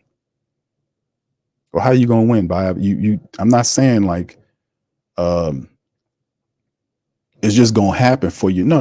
That the universe doesn't work like that. You got to put in work.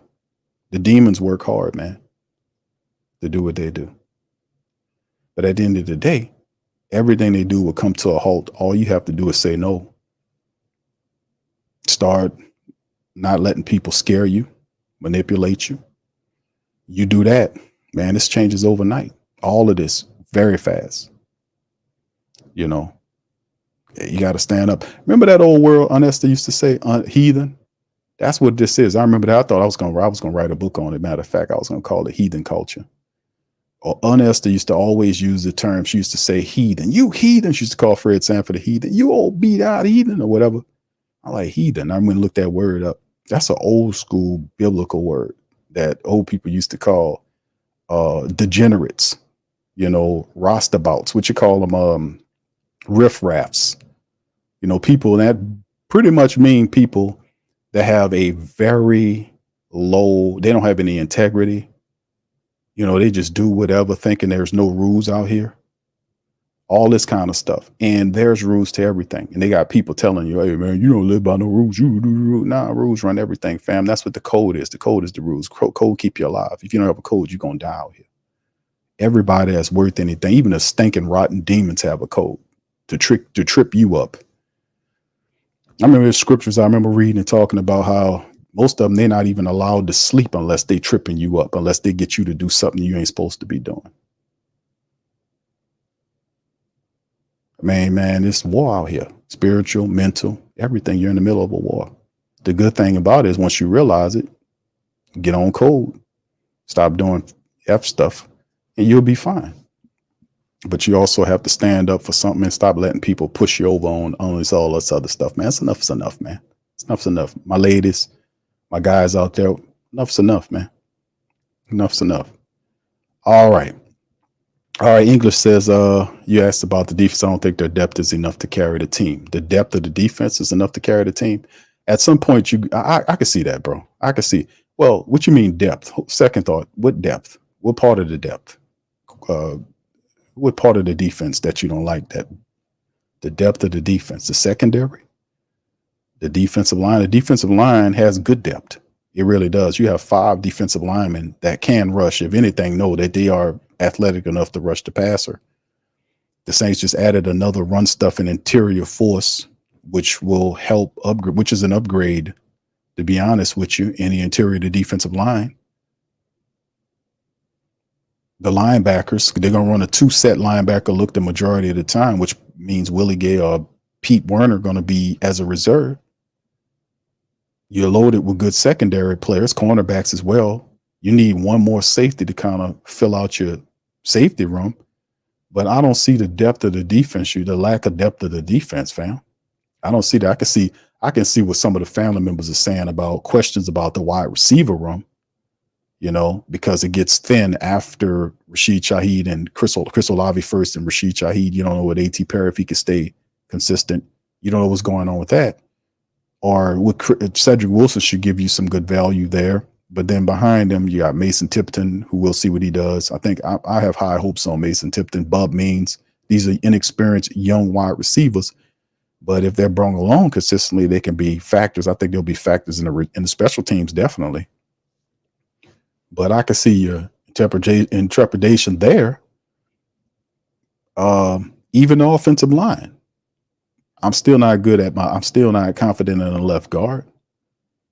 People like Tolly and Tolly Fuaga, still a rookie. Penning, a lot of people point at Penning. I get that. But the defense is probably the most. People are not even saying anything about the special teams. Like, you got a rookie punter again. And how we supposed, we need to pin teams up against the end zone. But they're looking at, I don't see what you guys are saying about the Saints defense. Lack of depth on the Saints defense. That's the best unit they have. I don't see a lack of depth. I don't get that. Oh yeah, Bob, and you've been pushing that Dennis Daly, bro. Yeah, I know. I looked him up on the show yesterday. I was like, yeah, this dude's all right, man. Brother Charles says, who that everybody online is horrible. We have to run the football a lot to help them out. And that's NT's a bad thing to run the ball 40 times in a game to win. Well, I mean, you remember that old statistic the Saints used to have. I don't know if it's going to apply in this new year going forward, but remember when the Saints would run the ball, what was it, Kev? 30, what was it, fam? Y'all remember, like, the Saints would run the ball 35 times or more in the game. They won like 80 to 90. No, they won like 90% of their games. Y'all remember that? Put one in the chat if y'all remember that. Put one in the chat if y'all remember that. Yeah, Pelicans know the fish-eyed fool. Yeah. She used to say that. That was about the heathen thing, man. That's what we are, man. That's what we are as a people, man. We can't be like that. And a lot of times, man, people don't understand how the society works and who the people running it. These people that are running these stuff people are totally ignorant about it. They think it's going to always be like that because it was always like that. It's not going to be like that. Things are rapidly changing. They're trying to change it. It's a lot going on. People really need to fortify some stuff. Bilo says Penning hasn't had much experience, be it an injury or whatever the case. I would definitely support a little O-line help in depth. I wouldn't complain about one bit. It's still time. Like I said, it's still time. It's still time. I Rosa with God on your side. You always win. Yeah, you got it's. What y'all remember the term applied faith, act of faith, not non-act of faith. Like, yeah, I'm just sit back and chill. No, you gotta have it, walk it, and talk it. That's the thing that makes it work. You gotta walk it and talk it. You gotta walk it and talk it. That's when that's when it's really powerful. That's when things really start helping it for you. When you walking it and talking it.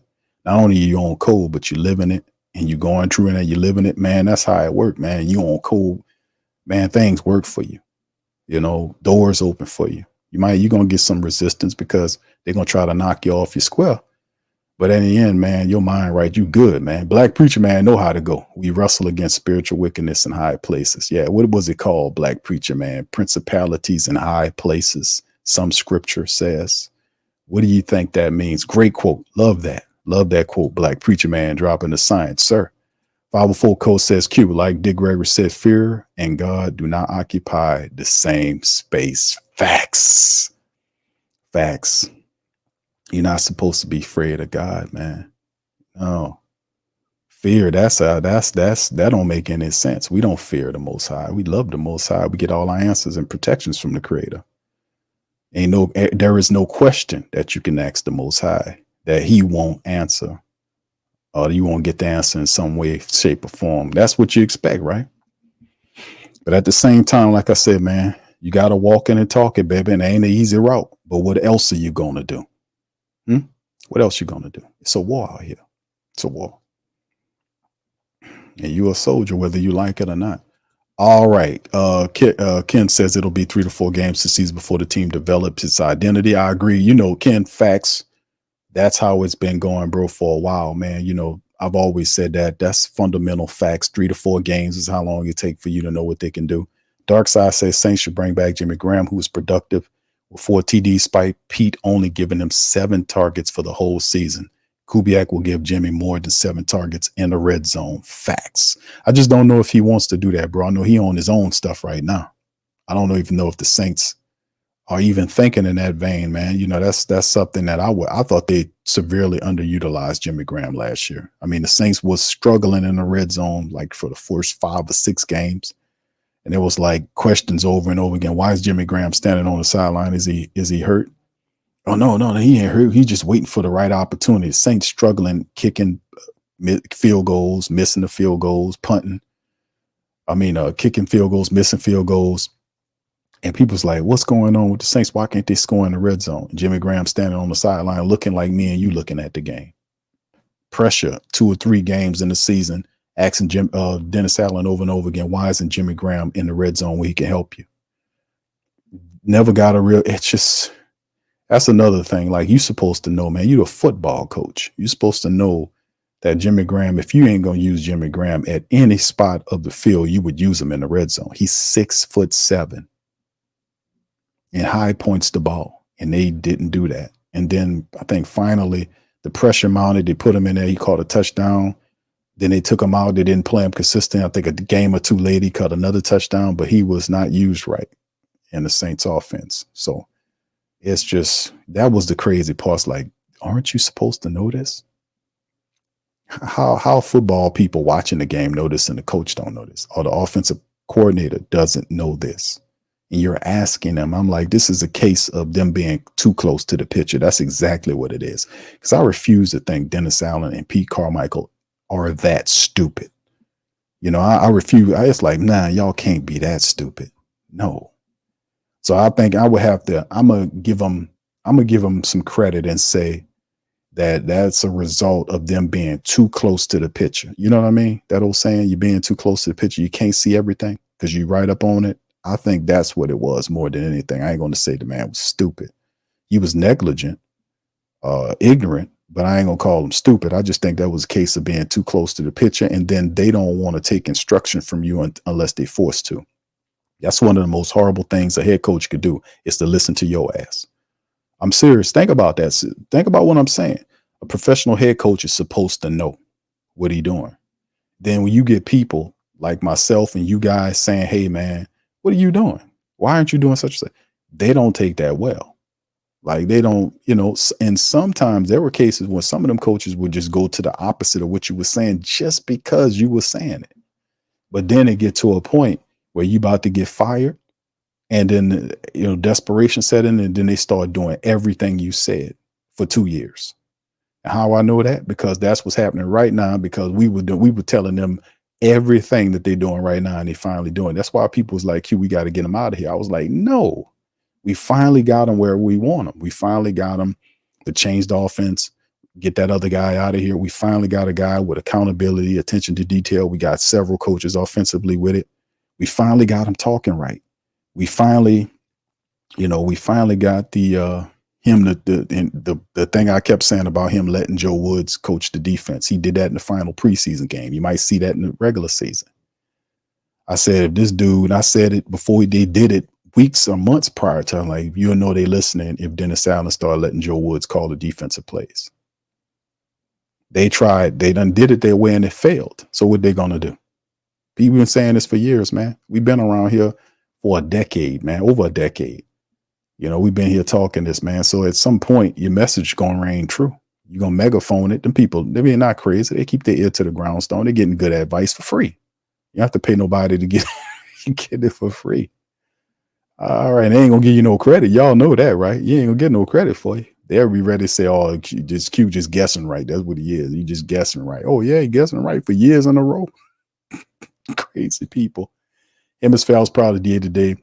Recognizing Drew Brees set the standards for future. Oh, yeah, that's common sense, bro. Yeah, he said that. K-Man, serious question. Everyone talks about Mickey, but how does Jeff Ireland still have a job? A lot of misses at the top of the draft. Yes, indeed. You know, K-Man, you can't, that is facts. Jeff Ireland has not been doing very well in these top picks. The Peyton Turner pick, the Marcus Davenport pick, because that one really hurts, because that's the pick in which we could have had Lamar Jackson, because I thought the Saints had traded up so they can go get Lamar Jackson. And then they turn the card in for Marcus Davenport, and that was just a joke. That's like that's to me the worst Saints draft pick in recent memory. In terms of like picking that guy, you had Lamar Jackson there. I mean, that would have changed. Do you not realize how different the Saints would have been after that? Do y'all realize that? That pick would have changed the trajectory and the future of the Saints. The Saints would have been a contender, they might have at least been to a Super Bowl. You see what I'm saying? It would have changed the trajectory of the entire franchise with Lamar Jackson as that. It would have cut Drew Brees' career short too. Because remember, they kept holding on to him that year after. He wouldn't have got that other contract, because Lamar would have been stepping up. Because remember, Drew kept getting hurt. So it would have changed the entire trajectory of the New Orleans Saints organization, man. If that trade was that pick was the pick. So one pick can change everything. It really can, especially at quarterback. So you will hope that with Spencer here, hope that Spencer could be that guy in the future, man. All right, Brother Rock says, no excuses, no mercy, true life in football. Thank you, Brother Rock. Mad Drummer says, my thing is, why are we focusing so much on special teams and defense? All right, on special teams defense. I mean, as a whole, you got to focus on something. Which would you rather focus on, Mad Drummer? You want to focus on the offense? I mean, this is the time, right, to be focusing on this, because you got a certain amount of time before you see Carolina, right? Key says, I'm over the Jimmy experience. Okay, thank you, Key. Yeah. Hemisphere said, I think Jeff Duncan said Jimmy D didn't want to come back to the Saints. I ain't mad at him, bro. That was a terrible experience for Jimmy Graham, because they talked all that. Then when Jimmy Graham came in, they didn't even use him. Then the rest of the season, they deactivated Jimmy Graham as a healthy scratch. Remember, they had many games where Jimmy Graham was a healthy scratch. And I'm like, why is Jimmy Graham a healthy scratch? It just didn't make any sense, man. Yeah, it was what it is. Thank you, King Chosen One. Appreciate you, fam. Become a YouTube member. Thank you. Fuck too kind. Thank you, bro. Appreciate you, King Chosen One, man.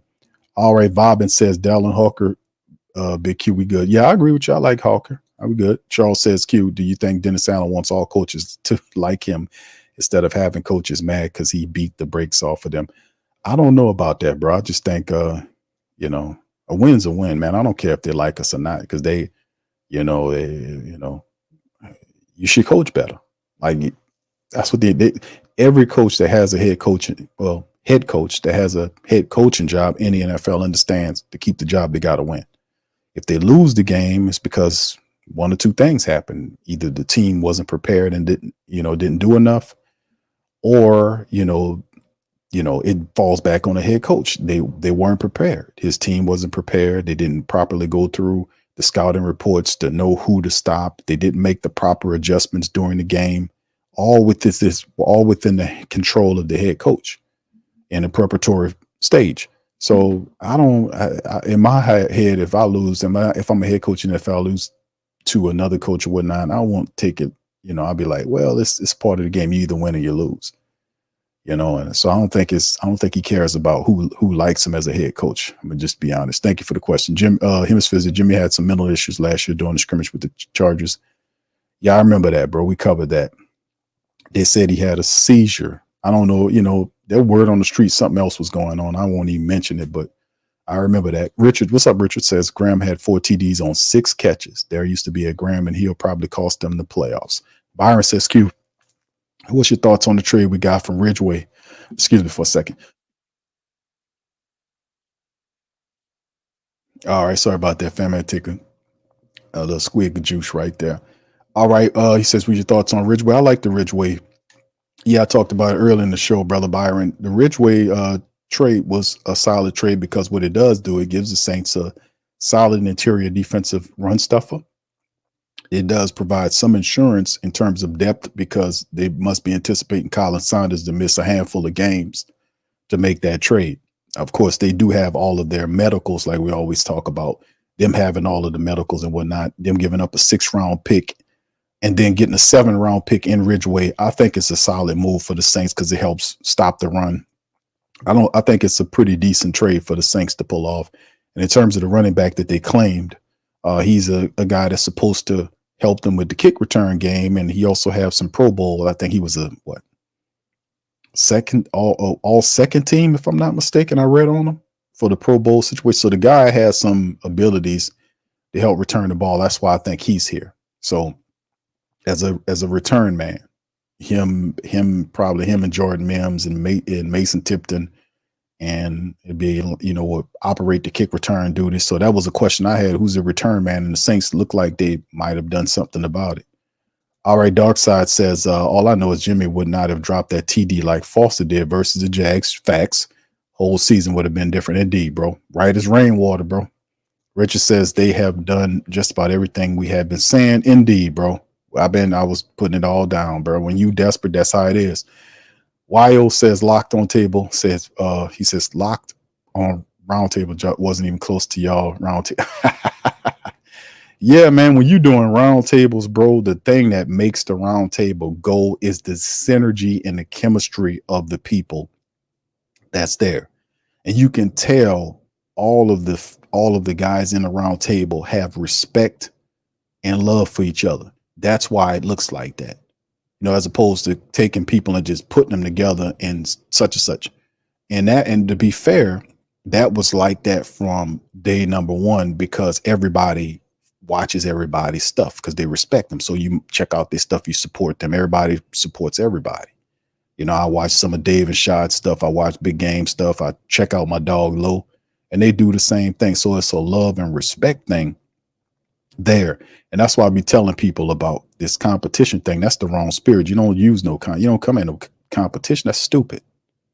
Don't do you don't do that. There ain't no competition. It ain't, that don't exist in the spirit, man. It in my mind, it don't exist and shouldn't be used, because that's the wrong energy to be coming at it. Just do the very best you can do, and people will appreciate your product. That's all you need to do. Eliminate that competition nonsense, man. Get that shit out of here, man. I've been doing this for a while. That's what I've been telling people about that, man. Get rid of that. That's a holdback. It's a mental holdback. It takes away the happiness and joy of what you do. Get rid of that. To all my content creators out there, put that in your mind, man. Seriously. All right, Hemisphere. That's some more game. All right, Hemisphere, that's been a well-known trend that the Saints does draft injured players, aka Kendra Miller. Good point, Kim. They knew he was injured, by the way. They drafted Davenport injured. When they drafted Davenport, the next day or the day after that, I think it was the day after the draft, he was having surgery on his hand. So I mean, they draft injured players. Yes, they do. They draft them. Kendra Miller was banged up, and they knew about his injury history, and now he was hurt most of all of last year. He's hurt to start off this year. And now Dennis Allen sent up there, mad at Kendra Miller for being hurt when you knew you had the medicals on him when he was in college. And really the pick should have been Tajay Spears, but whatever.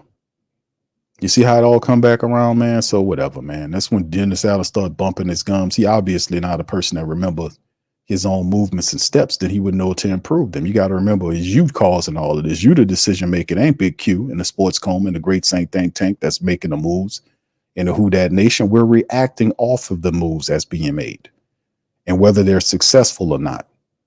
So if you can't deal with that, then maybe you shouldn't be making the decisions. Maybe you should be a lesser person in the organization. That's what I'm saying. Everybody want to be a decision until everybody start analyzing their decisions. Pelican Nola says Breeze showed us a QB1, the true QB1 looks like. Showed us what a QB1 looks like, and that's the same way Spencer Rattler looks like a QB1. Okay, Pelican Nola. All right. Key says, why don't they ever draft players to play their exact position? They do. They draft players to play their positions. They do. The majority of the times they do. And some rare situations you'll see them, try to flip a player from one position to another. They do both. But the first one more than the second one. Vibin says, Q, why every other NFC podcast, South podcast mentions the Saints and not the other team? I think you already have the answer to that question, Vibin. You already know. All right. Yes, indeed. Okay, he says need help on our offense. Indeed. Sean Payton will second line too much under the bridge. He will set. He will. Okay. Five of course says I think Dark Side trying to come over to the black gold. No, I think no. That's. I told y'all a lot of the black and silver family members, they like the Sports Coma. It's the cultures of the teams really not exactly similar, but the energy, like the black and silver have a tough history, known as kind of outcast. They had to fight their way to gain it, that kind of stuff. And I think that kind of gave a lot of people respect about the Raiders. Like if I wasn't a black and gold man, I might be a black and silver man if the black and gold didn't exist, because I respect the toughness aspect. And that's how the Saints culture is, the dome patrol, stuff like that. And our tough running attack back in the day with Craig Haywoods and peoples like that, man, we knew, it's a lot of that similar culture. So I think a lot of people like that. And then we just keep it real, man. You know how we do, fam. We just talk our talk.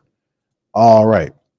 Bad Drummer says, why do you think about, what do you think? I talked about this the other day about Kadarius Toney. I think Kadarius Toney is a force, but he can't stay healthy. He's a speed demon, man. He's a playmaker.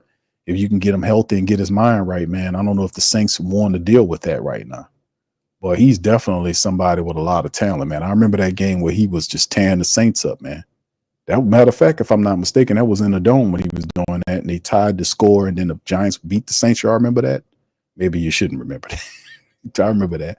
K-Man says, it's easy, y'all. Play lead on defense, run the ball, convert third down. We can make a run. Easier said than done. And yeah, well, you got to run the ball. That's first and foremost, right? Hey, Jamaica, shout out to you, babe. Good to see you. Says, I'm pissed because we didn't get an offensive tackle or guard. Don't be mad. We still got a little time. We still got some time. It's not final yet. We still got a lot of time left. Dark Side says you got the best Saints podcast because it's informative. You're not sensitive to comments. Then boys over at the Saints something block party are major pain sensitive. All right. Okay. All right. Well, shout out to them brothers over there. Everybody got their own deal. Everybody rock differently. All right. Backwoods says DA No Rattler beat out Jake Henry. He tried, it, Backwoods. We called that, didn't we? All right. He said, I love the grit of New Orleans, especially after Katrina. Indeed. That's what it is, man. See, it's that toughness. That's what I think too. Charles says, Q, do AK gets his contract done before season? Great question, Charles. Oh man, dude. That's a good one. I said that I thought they'll get it done prior to the start of the first regular season game. I'm gonna stick with it, brother, because I did say this at the time. I said I do think the Saints will get Alvin's contract done. I say between preseason and the start of the regular season. So I gotta stand on that, brother. So like I said, we got the numbers here right now, 11.6. So yeah, Mickey needs to make this happen for Alvin Kamara. That'd be a good thing for him to start the season off with that extension. That'd be a good motivating force to give him his contract at the start of the season. Be good press too for the Saints to have. You've seen CeeDee Lamb get chipped off pretty good, man. That'd be good energy to kind of give Alvin his dough. And then, of course, down the line, we focus on Paulson Adebo, getting him together as well. And then as the season going, man, if Chase and Willie Gay and all these guys ball out, you got some choices to make, man, All right. Yeah, DJ Tuga. We covered that earlier in the broadcast, my brother. We talked about the practice squad. Hemisphere says Carr's got to play a lot better to justify the contract and the starting spot. If not, Rattler's going to force Carr out of here. We'll see what we'll see where with the depth chart looks like, but I don't think. And like I said this before, this is nothing new. I think Derek Carr will be all right. I'm gonna just be honest because I think the Saints are going to run the ball. And I've said this, and I'm gonna keep saying this. I like play action Carr. Play action Carr can get you somewhere. He looks really comfortable in the play action. Most quarterbacks do, but he looks really comfortable in the play action. And if the Saints run the ball, get Derek Carr in the play action, I think he can win some games. I think he can win a lot of games for the Saints in the play action until he figures more of the offense out and gets more comfortable. They have to run the ball, right? So, like I said, I don't think the Saints are really as far down as a lot of these other people. I've seen Rich Eisen's pick. He had the Saints fourth, finishing fourth. I don't see how these people are saying this stuff because they like Atlanta. I don't see how you, no disrespect to Carolina or Tampa Bay, I don't see how you take the Saints and smush them all the way down in NFC South. And the Saints have a very good system. They're still learning it. They got veterans where it matters. They got the veteran quarterback that control the ball, the dude healthy. You give him a running attack, let him play off the back of the running attack, you'll have success. Saints have all the skill set players that's difficult to match up against. They're not thinking about none of that. They talk about the Saints defense because that's all they know. Well, the Saints defense got this guy and that guy. But man, listen, defense going to do enough to stop guys from scoring. They're going to force turnovers. They're going to get after the quarterback. They're going to do this. Group A is going to hit the field goals. We just hope our rookie-ass punter could be able to pin them back inside the 5-yard line, inside the 10 and 5, so the defense can pin their ears back, and the Saints have to run the ball. The thing is, I think they'll actually run the football. I think that the players they have, and I don't know about Lucas Patrick, but I do like Fuaga and Penning for running the ball. And if Clint Kubiak is who we think he is, then I think he'll speed Carr up just enough to stay on code. It won't be perfect, but it'll be enough to win some games.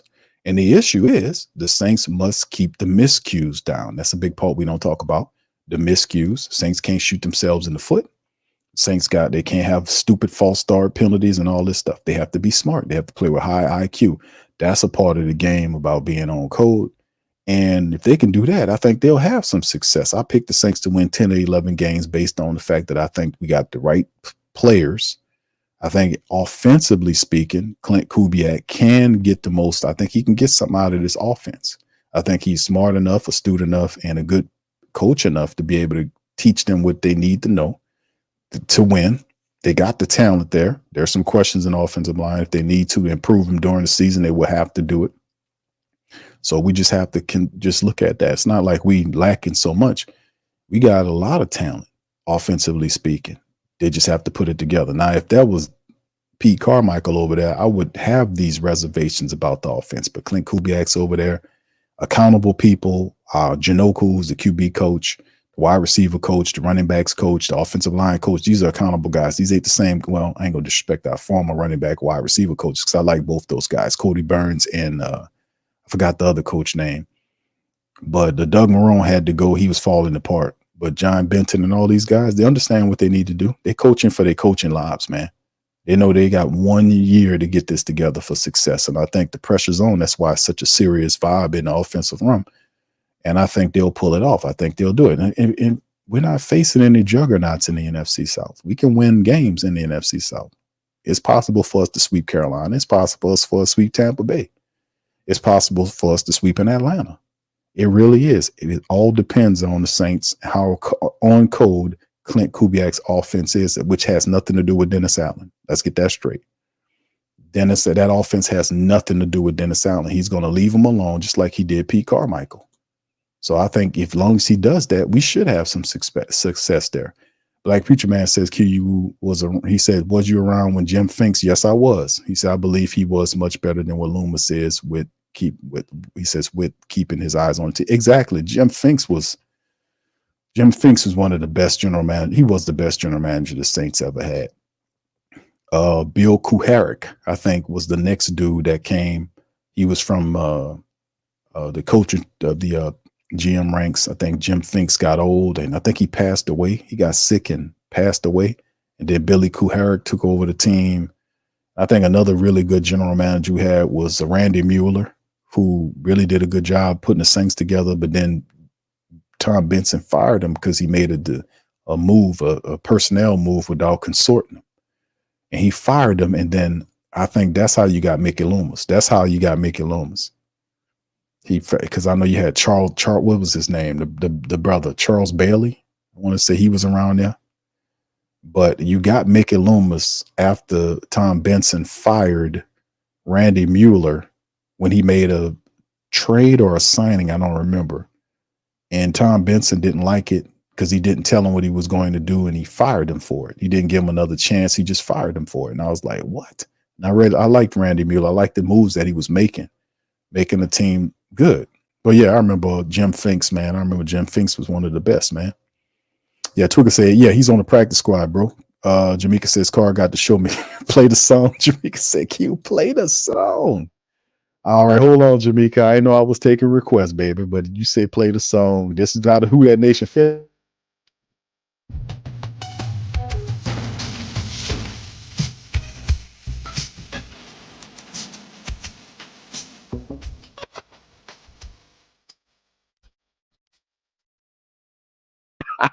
Yeah.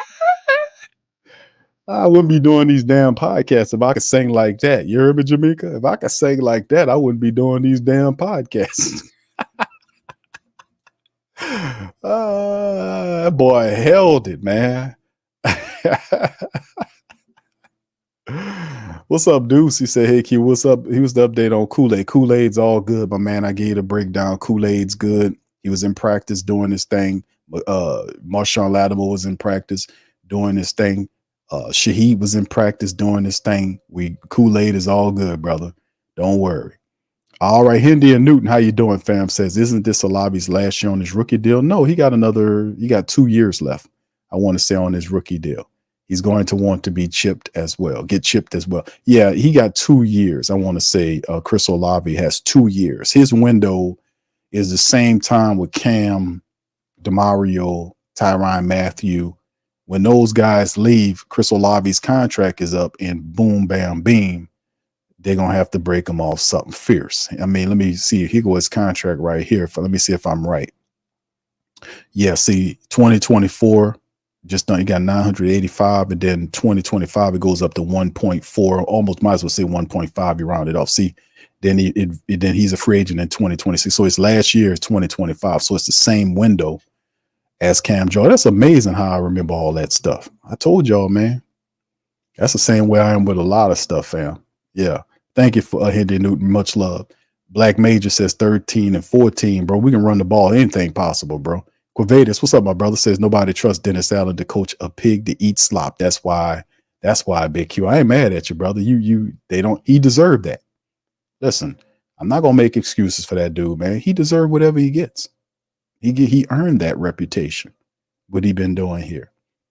I mean, listen, just the mere and see these guys, they so off cold, they don't even realize that a lot of the performances that we watch with Dennis Allen when the team was lackluster, non-motivated, bad losses, even the Green Bay Packer loss when the Saints allowed them to score, 11 points in the fourth quarter, and to win the game. Dennis Allen did not apologize to the Who Dat Nation for that loss.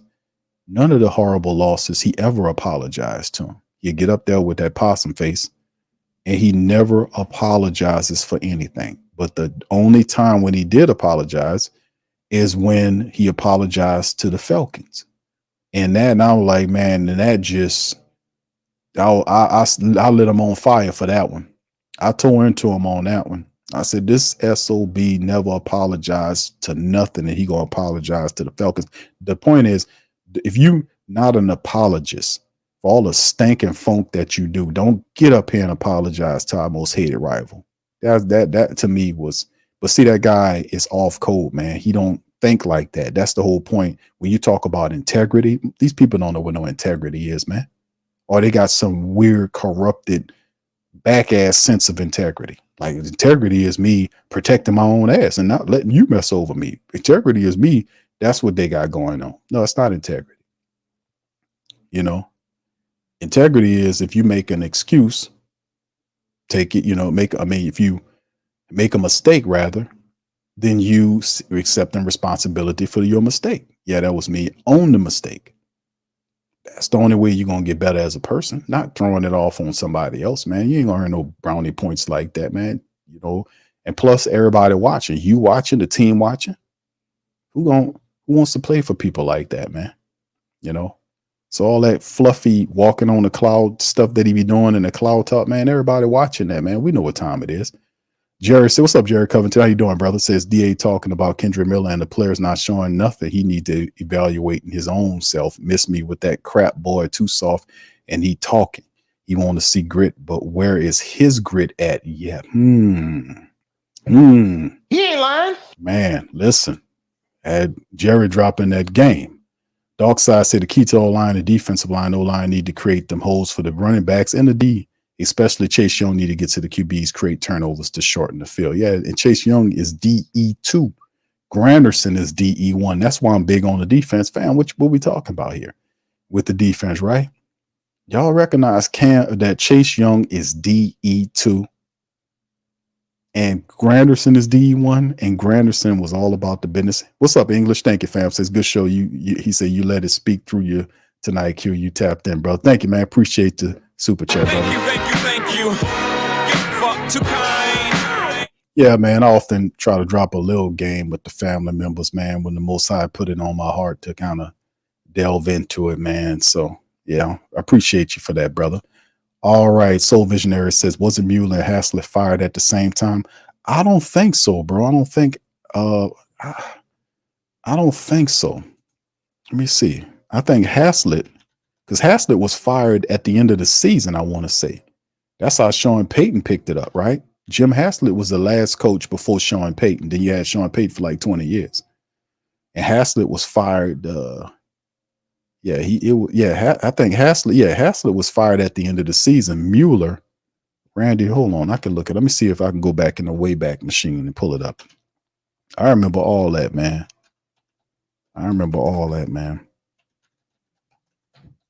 Because I want to see Randy Mueller. Yeah. Look, here it is. Look, boy, I done found it. This go all the way. Oh, look at this, fam. Let me share this with y'all. Look at this. Look at John Clayton, man. Shout out to John. I mean, rest in power to John Clayton. Y'all remember John Clayton used to be for ESPN. He passed away, I think it was last year. I think John Clayton, man, used to be the insider, man. I used to love his reports. And this is his thing here. He says, Saints owner Tom Benson called his firing of General Manager Randy Mueller a communication problem. The problem goes into how many people a football person has to bring into the information loop. See, my memory serves true again. I said, because the thing was when he was fired, I was like, what's going on here? And there was a whole shindig about why he was fired. And according to the report, it says May the 10th. Original report was May the 10th, and then it was updated May the 11th about the firing. During his post-firing press conference, Benson described himself as a hands-on owner. He said he's an owner who communicates with everyone, but one of the problems that cost Mueller his job was that he didn't keep two people on the business side of the team. Director Administration's Arnie Ficklow, remember him, Fickno? And Chief Financial Officer Dennis Lauscher, Chief Financial Officer. And changed the learning. And then, of course, Ernie Ficklow, he left, and Lauscher became the president of the Saints. So you had Dennis Lauscher over here and Ernie Ficklow over here. And then you have Randy Mueller. So, and I remember also reading this report, I remember some stuff happening where they kind of ran to Tom Benson on some stuff. They were like, look what he doing. Look what he doing. And then you fired him, and later on, it was a good business move by Dennis Lauscher because now he's the top guy on the team, not named Gail Benson. He's the top guy on the team, So both of them dudes was outside the process. And let me ask you this. Why the hell would you want to tell Dennis Lauscher, he said, I'm the general manager, I'm bringing the guy in. I'm bringing the guy into the team. It's a different form. You see how the structure was when Tom Benson wasn't there. Tom Benson was this dude. You had these two guys there. It's just top dudes. And he didn't tell him. But the thing was that he didn't tell Tom Benson of a move that he had made. Maybe they mentioned a move in here. I forgot what the move was. Deals go quickly, so successful general managers don't run democracies. They take input from coaches and scouts. They keep the owner informed. They call agents and players and keep the owner informed. That's why it worked in New Orleans some offseason trickier than others, and that certainly was the case with the Saints. They traded away left tackle Willie Roaf and Ricky Williams. They held a $5 million year offer to defensive end Joe Johnson before deciding it was time to use the money elsewhere. Top it off, the team of Mueller and Jim Haslett produced a first in New Orleans, a playoff victory. Mueller was named front office executive of the year. How about that?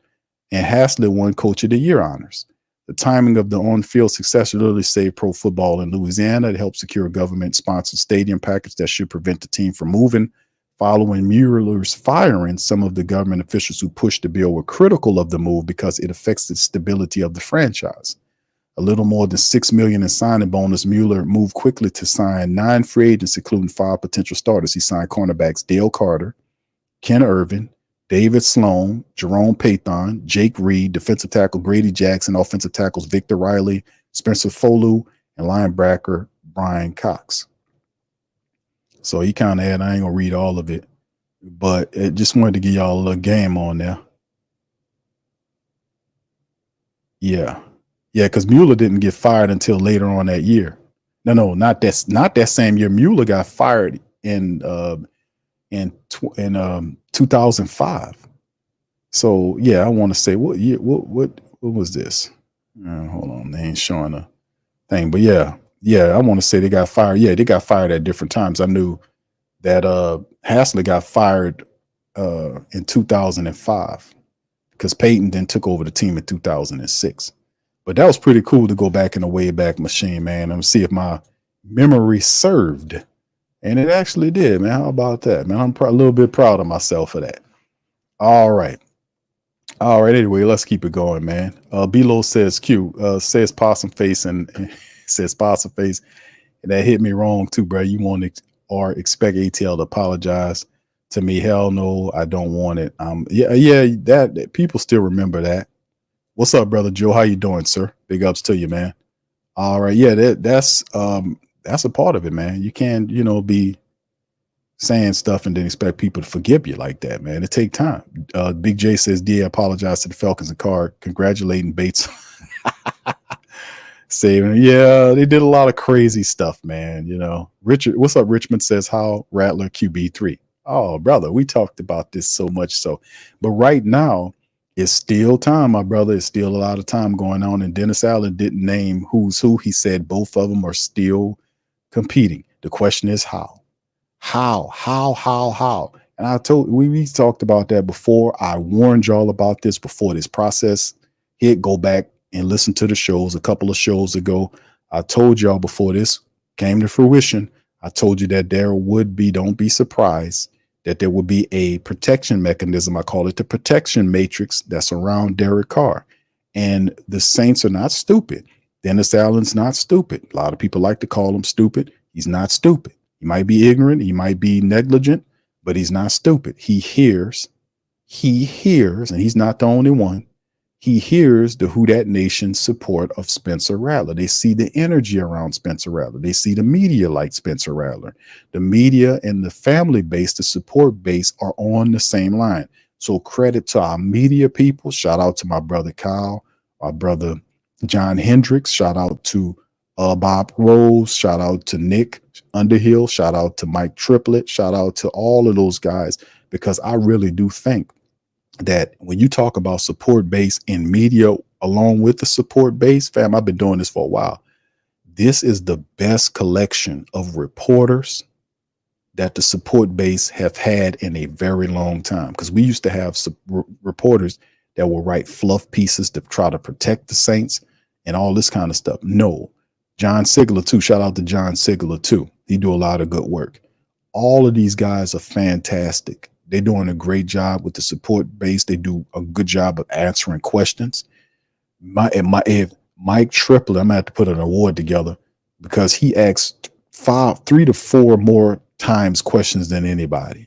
And a lot of the stories last year broke because of the involvement of the team of Triplett and Underhill, the Jameis Winston thing, and a lot of this other stuff. Even when Alvin was talking his contract, if you listen to because I listen to all of the stuff, you can hear their voices. I know their voices. And they were the ones that were asking these questions that created the stories. So a lot of their questions brought out stories and things that you wanted to know that we knew that was going on, but it made it official. They validated what we were saying. So that's why I said it's been a long time since we had such a good group of people that's asking questions, and the supporters, man, we're very fortunate right now. This is a golden time between people like myself and the journalists that's dealing with the Saints. This is a golden time. I'm just going to be honest with you, man. All right. English says he's never addressed the Who That Nation. Loomis did, but said we needed money and sold our tickets to other teams. I remember Jermaine Scobie says, did Cleveland let Jameis Winston go? I think Jameis is still there, bro. I don't think they released Jameis. I hadn't heard anything about Cleveland releasing. Why would they release Jameis? They need him because you can't count on Deshaun Watson. But let me just double check right quick just to make sure. No, Jameis is still there, bro. I don't know who told you that. No, Jameis is still in Cleveland. He had not been cut, according to what I'm saying here. All right. Belo says, I felt like the crawfish on the ATL game was more about Jameis. You back your guy, especially to win the game. If it ain't a choice, it's how you do it. Cecil says Penning might work out. He have me dying, jumping offline, prepared to get ran over instead of preparing to stop the man. He just sets his body up to be pushed back. Yeah, you're playing a little too high, Cecil. That's a good point. Appreciate it, man. King Chosen One says this is going to be his defense. Okay. All right. Cecil says defense is ready for the world, Craig. Oh, no. He says defense is ready for the world, Craig. The world. Okay. Yeah, you go. Yeah, that's right. Yeah, that's right, Crusher. Brother Ross Jackson is too, man. Brother Ross, just ask him a question and just sit there and listen to him till you run out of words, man. Y'all remember I had Ross on the show a couple of times. I want to say I had Ross Jackson on the Coma. And man, listen, you just ask him one question and get out the way and let him sit there. Just sit there until you run out of words. He gonna give you the game. Oh, bro, Ross, man, you think I can spit? You ask Ross one question, just shut up and sit there until you run out of words. He gonna give you the game, baby. He gonna give you the game. All right, what's up, Who That Daddy? How you doing, man? All right, Julius says, y'all sound like they intentionally holding Rattler back. If that was the case, they wouldn't have drafted him or kept him on the roster. No, that's not the case, man. The thing is, when you say a protection matrix, it's not a secret that Dennis Allen does whatever he can to keep pressure off of Derek Carr. We've seen that with Jameis Winston. I know you've seen that too. The whole Spencer Rattler thing is the question. There's no question about who won the job. There is no more competition. The preseason decided what the rankings are. The preseason decided who was going to be on the team because you were judging the performances of the players based on their performances during the game and practice. And when they practiced this stuff and then they took it into the game, did they have the type of success that you felt like they needed to do? In the competition between Jake Haener and Spencer Rattler was far out front. He threw touchdowns. He orchestrated the offense, the same offense in the last game that Jake Haener could not do anything with. Spencer Rattler went out there he threw a touchdown in there. He orchestrated, had positive run in the same unit. Both units, matter of fact, when they were switching them back and forth, despite the fact that they were breaking rhythm, because you don't usually like to do that. Most of these guys are rhythm players that get into rhythm in the offense. That's how their games go. Despite the fact the coach was constantly breaking rhythm to mix people in, was still vastly outperformed by Spencer Rattler. And the energy of the Who Dat Nation is they're not wrong. They're where they're supposed to be.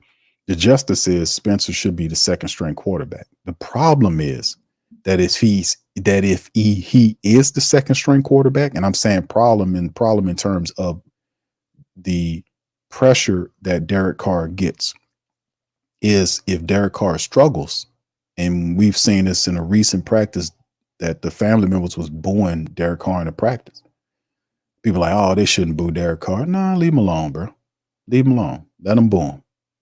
Like, why? QYU? I'm like, no, let him boo him, because if this should be a motivational thing for Derek Carr. It's no protection. I don't believe in protecting him. I mean, he's not a harmless person. He's a grown man. He can speak for himself. Better yet, let his game speak for him. Or they born me, watch this. They think I'm going to throw 40 touchdowns and shut their asses up. Watch this. I'm going to throw over 4,000 yards. I'm going to throw more yards than I ever did before. I'm going to shut their asses up. That should be the mindset.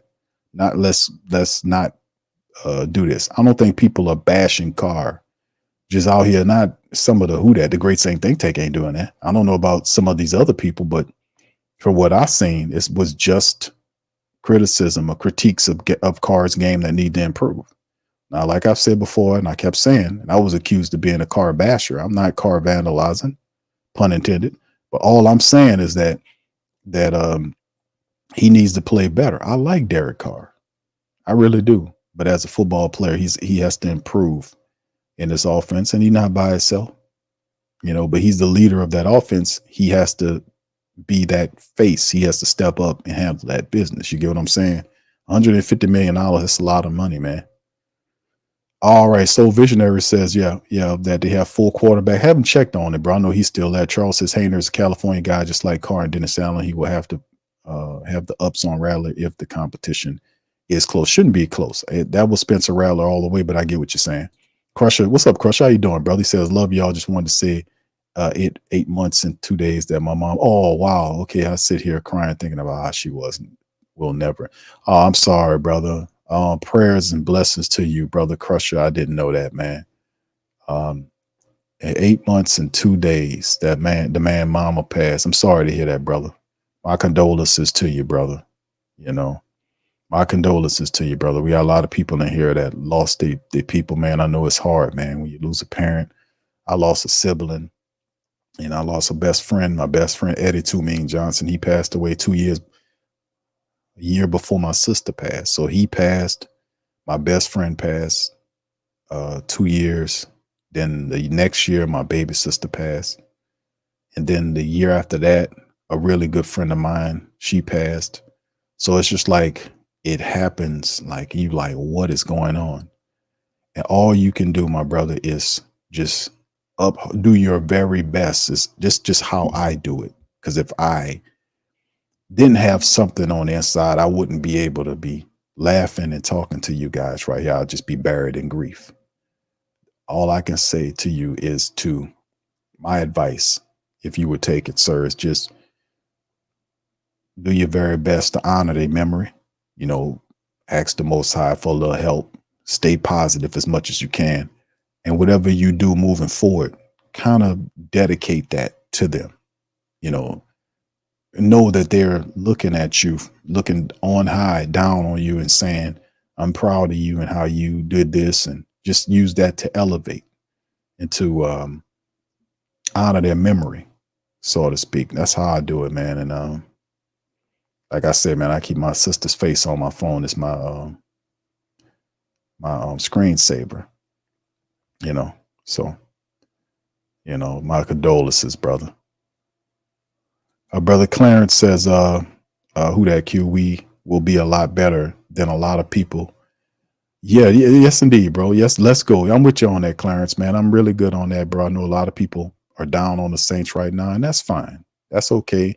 And I'm not going to be mad at people and try to talk them from out of what stance they are. All my job is just to give them the facts, and whatever they do with the facts, bro, you know what I mean? It's all on them. But all I can do is keep it real, give them the facts. And people feel the way about the team for good reasons. They really do. Some people are a little high on them. Some people are not, somewhere in the middle.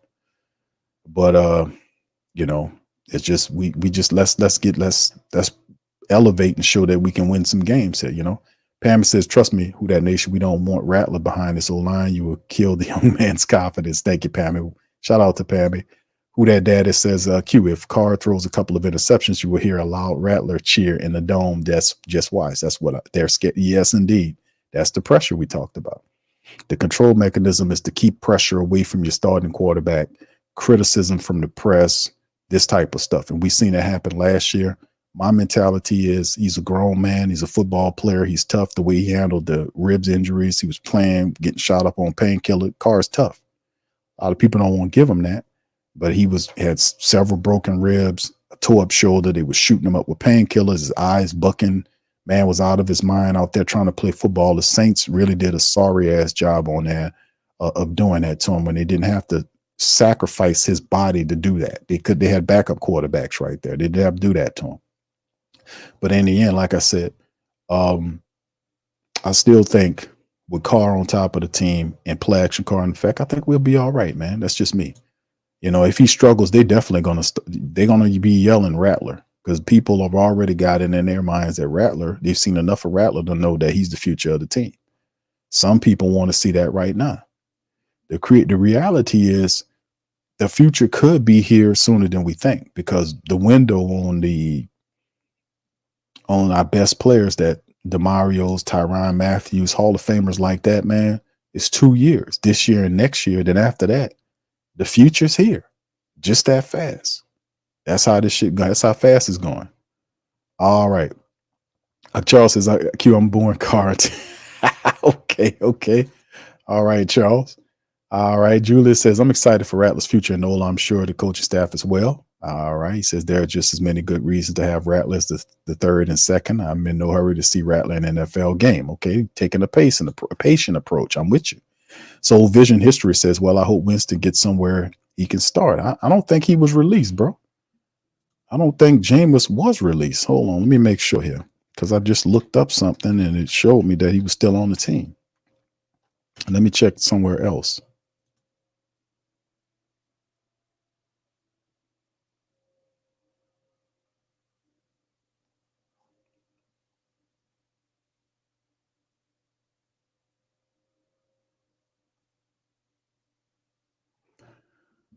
Okay, there are rumors. I didn't know this. There are rumors saying that the Browns are looking to trade Jameis. There are rumors saying, hold on.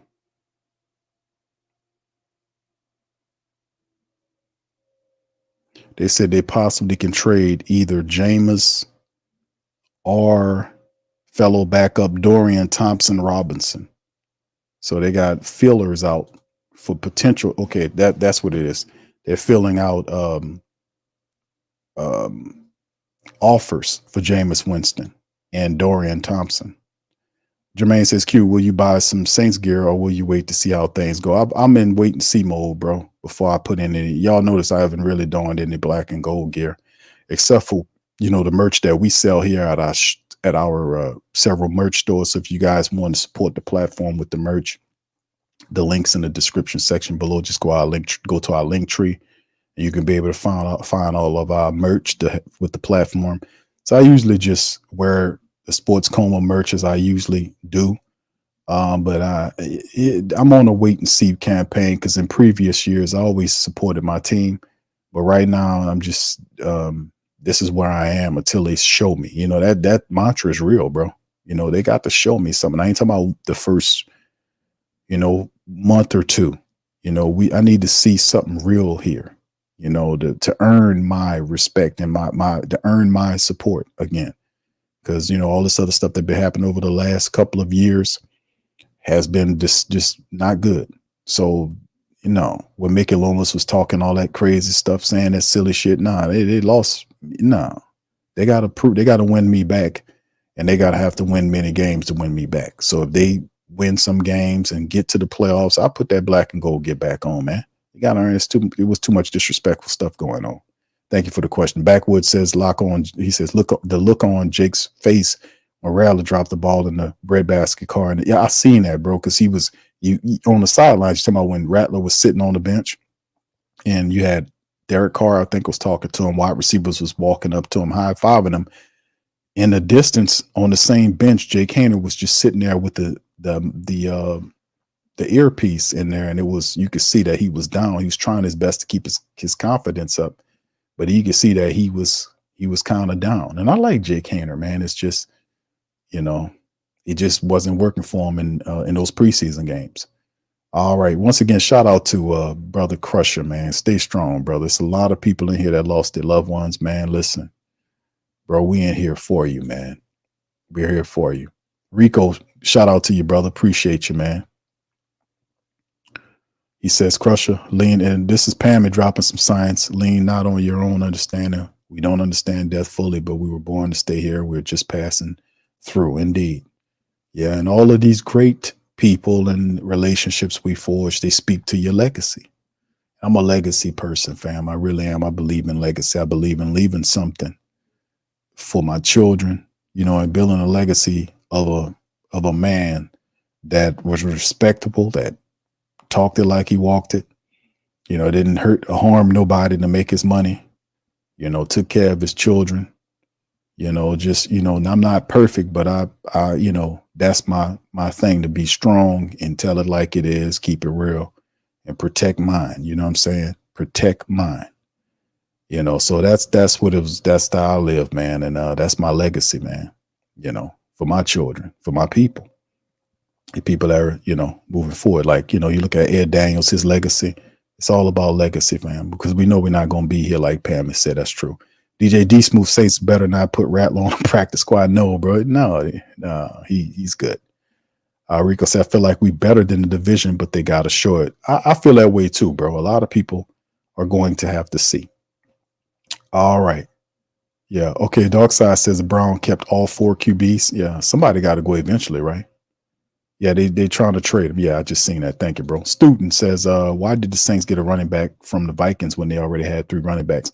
This running back's a kick returner.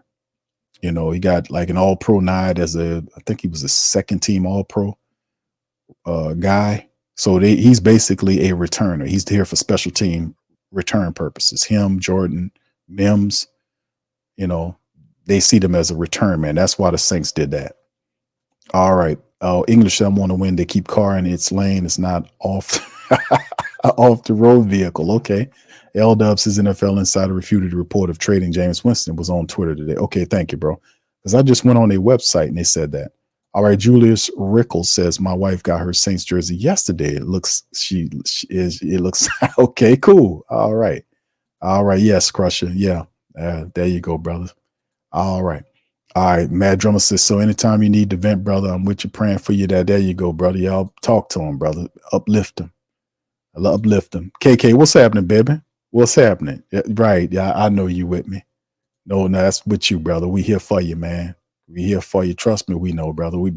It been some stuff going on, bro. These are the times, man. These are the times when you got to have something in you, man. Because, and like I said, man, I wouldn't tell you if I didn't walk through it, man. And you walk through that fire, baby. You're going to walk through it. Most High is going to put you through stuff in your life. And some people, they fall. Some people can't handle it. Some people have to go toward something else to kind of compensate for it. And that really is, it's not how you do it, because you will never be given something that you can't handle, because it's not about breaking you. It's not about breaking you. But these are things that everybody must go through. We all have to go through these things. We all have to. I didn't invent it, but I do telling everybody out there listening to the game, this is what we have to go through. And these, unfortunately, a lot of the lessons I put out is stuff like I've been through some stuff, a lot of stuff I've been through. Some of it, you just got to learn it, man. But you just have to be truthful and you got to have something you can have that uplift you. Like when you getting low, like you have that cell phone battery going to go down eventually. It's only good for a day's worth of charge if you're lucky. Sooner or later, you got to plug it into the wall to charge it to 100%. That's something like you. You gotta be able to plug into something to charge you up, baby. You're going to get a little tired every now and again, but you got to plug into something to charge you up again. And whatever you plug it into, it's got to be something that's real, that's strong, that's going to give you what you need to move forward and to face the day, to be victorious. And then when you get that long road for victory and that beautiful day, eventually you're going to come to another rainstorm that you're going to go through. And this is life, but you will win more than you ever lose. And if you get to a level, this is game. If you get to another level, like if you get to the level and understanding, then you realize that you never lose anything, that everything that you go through is a victory and it's a gain that you only gain, because the experience that you would in a lesser mind consider a loss is stuff that you learned that you can then apply that made you smarter, stronger, and wiser. That's why you had to go through it. So in retrospect, you never lose anything. You only gain. And you gain through experience. The gain of having that person in your life, that you had that person for the time you had them in, and you got that knowledge. You got that experience. You got those memories. You got that connection. And truthfully, they're always with you. They're always watching you. You can always talk to them. You know, it's deep. It really is, man. It's pretty deep. All right. Let me get on up out of 2 more, and then I'm going to get on up out of here. I don't want to keep boring y'all, man. All right, Cartel says, Q, I have a business. I have a business I started 2 years ago. I admire your growth. And if you can hash out any tips for me, I would truly appreciate it. Can I get your email to further discuss business? Yeah, Cartel. I mean, my email is in the LinkedIn. It's in the description section in the video. It's in the LinkedIn. You hit the LinkedIn. I'm saying LinkedIn. I keep saying LinkedIn. I mean, Linktree. That's what I'm saying. Linktree. The Linktree, a link is in the description section. You can hit that, and it'll take you there. It'll give you the contact information, brother. And I, I share what I can to help out my brother. All right. Appreciate y'all, man. Appreciate you, bro. We here, man. We're here. Yeah. Byron says he is on T. And yeah. It's a lot, man. It's a lot of hurt going on, man. Backwoods says losing your mother. Yeah, but that's the thing, man. You know, that's something that we realize, that this is a pit stop. It's a pit stop. But you're here for a reason. You learn, you love, you move on. But you do the best you can to preserve thyself here on this journey. We're not going to be perfect in our decisions, but our lives become a lot easier when we learn from the mistakes that we made, or learn from the mistakes the people around us make, because you can learn that way too. And you have a code of conduct. You have a code of respectability as a person, how you deal with people. And every day you make it a point to make sure you get better every day. I don't care what it is. Whether it's losing weight, whether it's reading something, whether it's gaining another understanding about something, every day, try to do something to improve yourself, or to, and only help people if you're in a position to help. If you need help, you might want to hold off on that. Your intentions might be all right there, but like I said, man, some people supposed to be, in certain situations. But just be mindful of that and discern, man. Pray, ask the Most High for guidance. For my people that don't pray a lot, start kind of working on that connection, because you're going to need that. A lot of my young people, some of them don't believe in God, but they believe in demons. Who you think, deal with the demons? You need spiritual protection. You really do. You're not out here by yourself. So I just drop a little game on that, man, because that's what it is. A lot of young people don't know that, man. A lot of people don't talk at them like that. But yeah, life is something else, man. We go through some stuff, and I've been through quite a few things, fam. And I just, like I said, if I was a lesser man, I wouldn't be talking to y'all right now. I really wouldn't. But, I realize, man, things happen to me, make me stronger. And that's how I live my life. But anyway, listen, fam, I'm going to stop boring y'all. I appreciate y'all, man. Listen, man, I had a good talk with y'all tonight. We talked some Saints. We learned some stuff. I hope I entertained you guys today. I hope I taught you a little something, or at least gave you a little something that can stick with you. But listen, fam, we'll be back tomorrow, man. What tomorrow is? Thursday? Get lost in the days. Tomorrow, we'll talk on Thursday, fam. We'll go over the latest news and notes of the Saints. I might do a Pelican post-game report sometimes. I don't know. It'll probably be Friday or something like that. I was thinking, fam, just to put it on y'all mind, we'll be doing the Sports Coma Fantasy League. I'm having issues with the old Fantasy League. For whatever reason, it ain't doing what it's supposed to do, so I might fire it back up, and I'm going to let y'all know. I'm going to release the information first to the Patreon and YouTube membership family to join, and then to the rest of the people outside of the YouTube membership family and Patreon family. For the Sports Coma Fantasy League, it's like 12 teams, and we do the fantasy football. It's a free thing. It's just for bragging rights at the end of the year. I kick Q's butt in Fantasy League. Yeah, I don't win. I probably won it once, and I think we've been doing it for like 5 or 6 years now. I forget. And I only won it like one time, and other people just be winning. They be pretty good people out there. That, and ultimately, fam, we're probably going to do a marathon stream coming up. I'm going to let y'all know about that as well.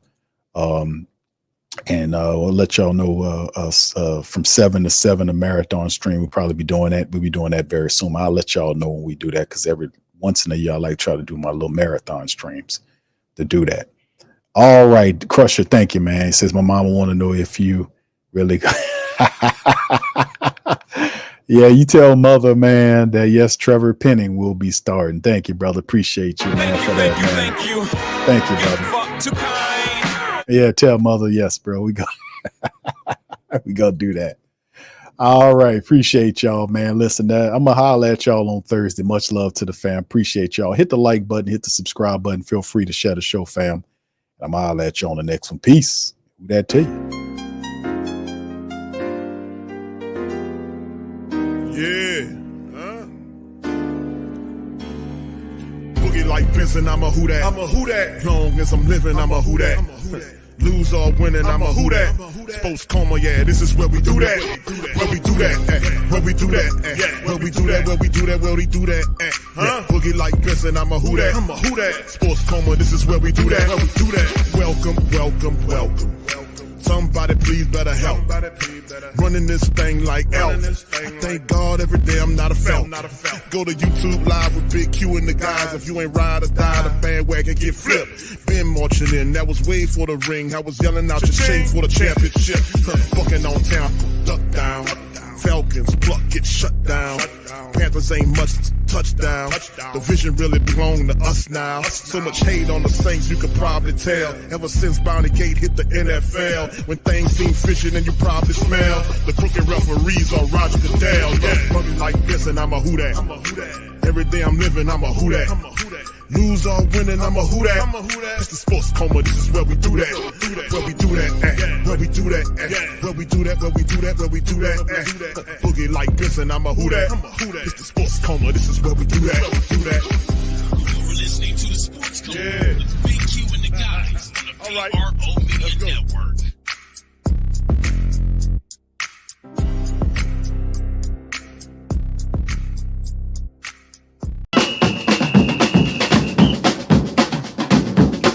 Say they gon' beat them, say who that? Who that? Who that say they gon' beat them, say who that? Who that? Who that say they gon' beat them, say who that? Bet Online is the world's most trusted betting platform and your number one source for everything football. From the preseason NFL to college kicking off, Bet Online has every stat, every matchup, and even live odds and spreads while the games are being played. Think you know your stuff? Get on our winner-takes-all $300,000 NFL pool for the upcoming season. When the game's over, head on over to our online casino and get in on a game of blackjack or poker, or unwind with over 150 slot games. Head to the website today and use the promo code BELIEVE, that's BLEAV, and get in on the action. Bet Online, the game starts here.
WhoThatDaily.com. That's right, the WhoThatDaily.com. Your one-stop shop for everything New Orleans Saints, New Orleans Pelicans, LSU Tigers, even the top flight boxing news. So if you're a Who That and you're looking for a place to stay up on your team, WhoThatDaily.com is your site. The WhoThatDaily.com for the sport Who That in all of us.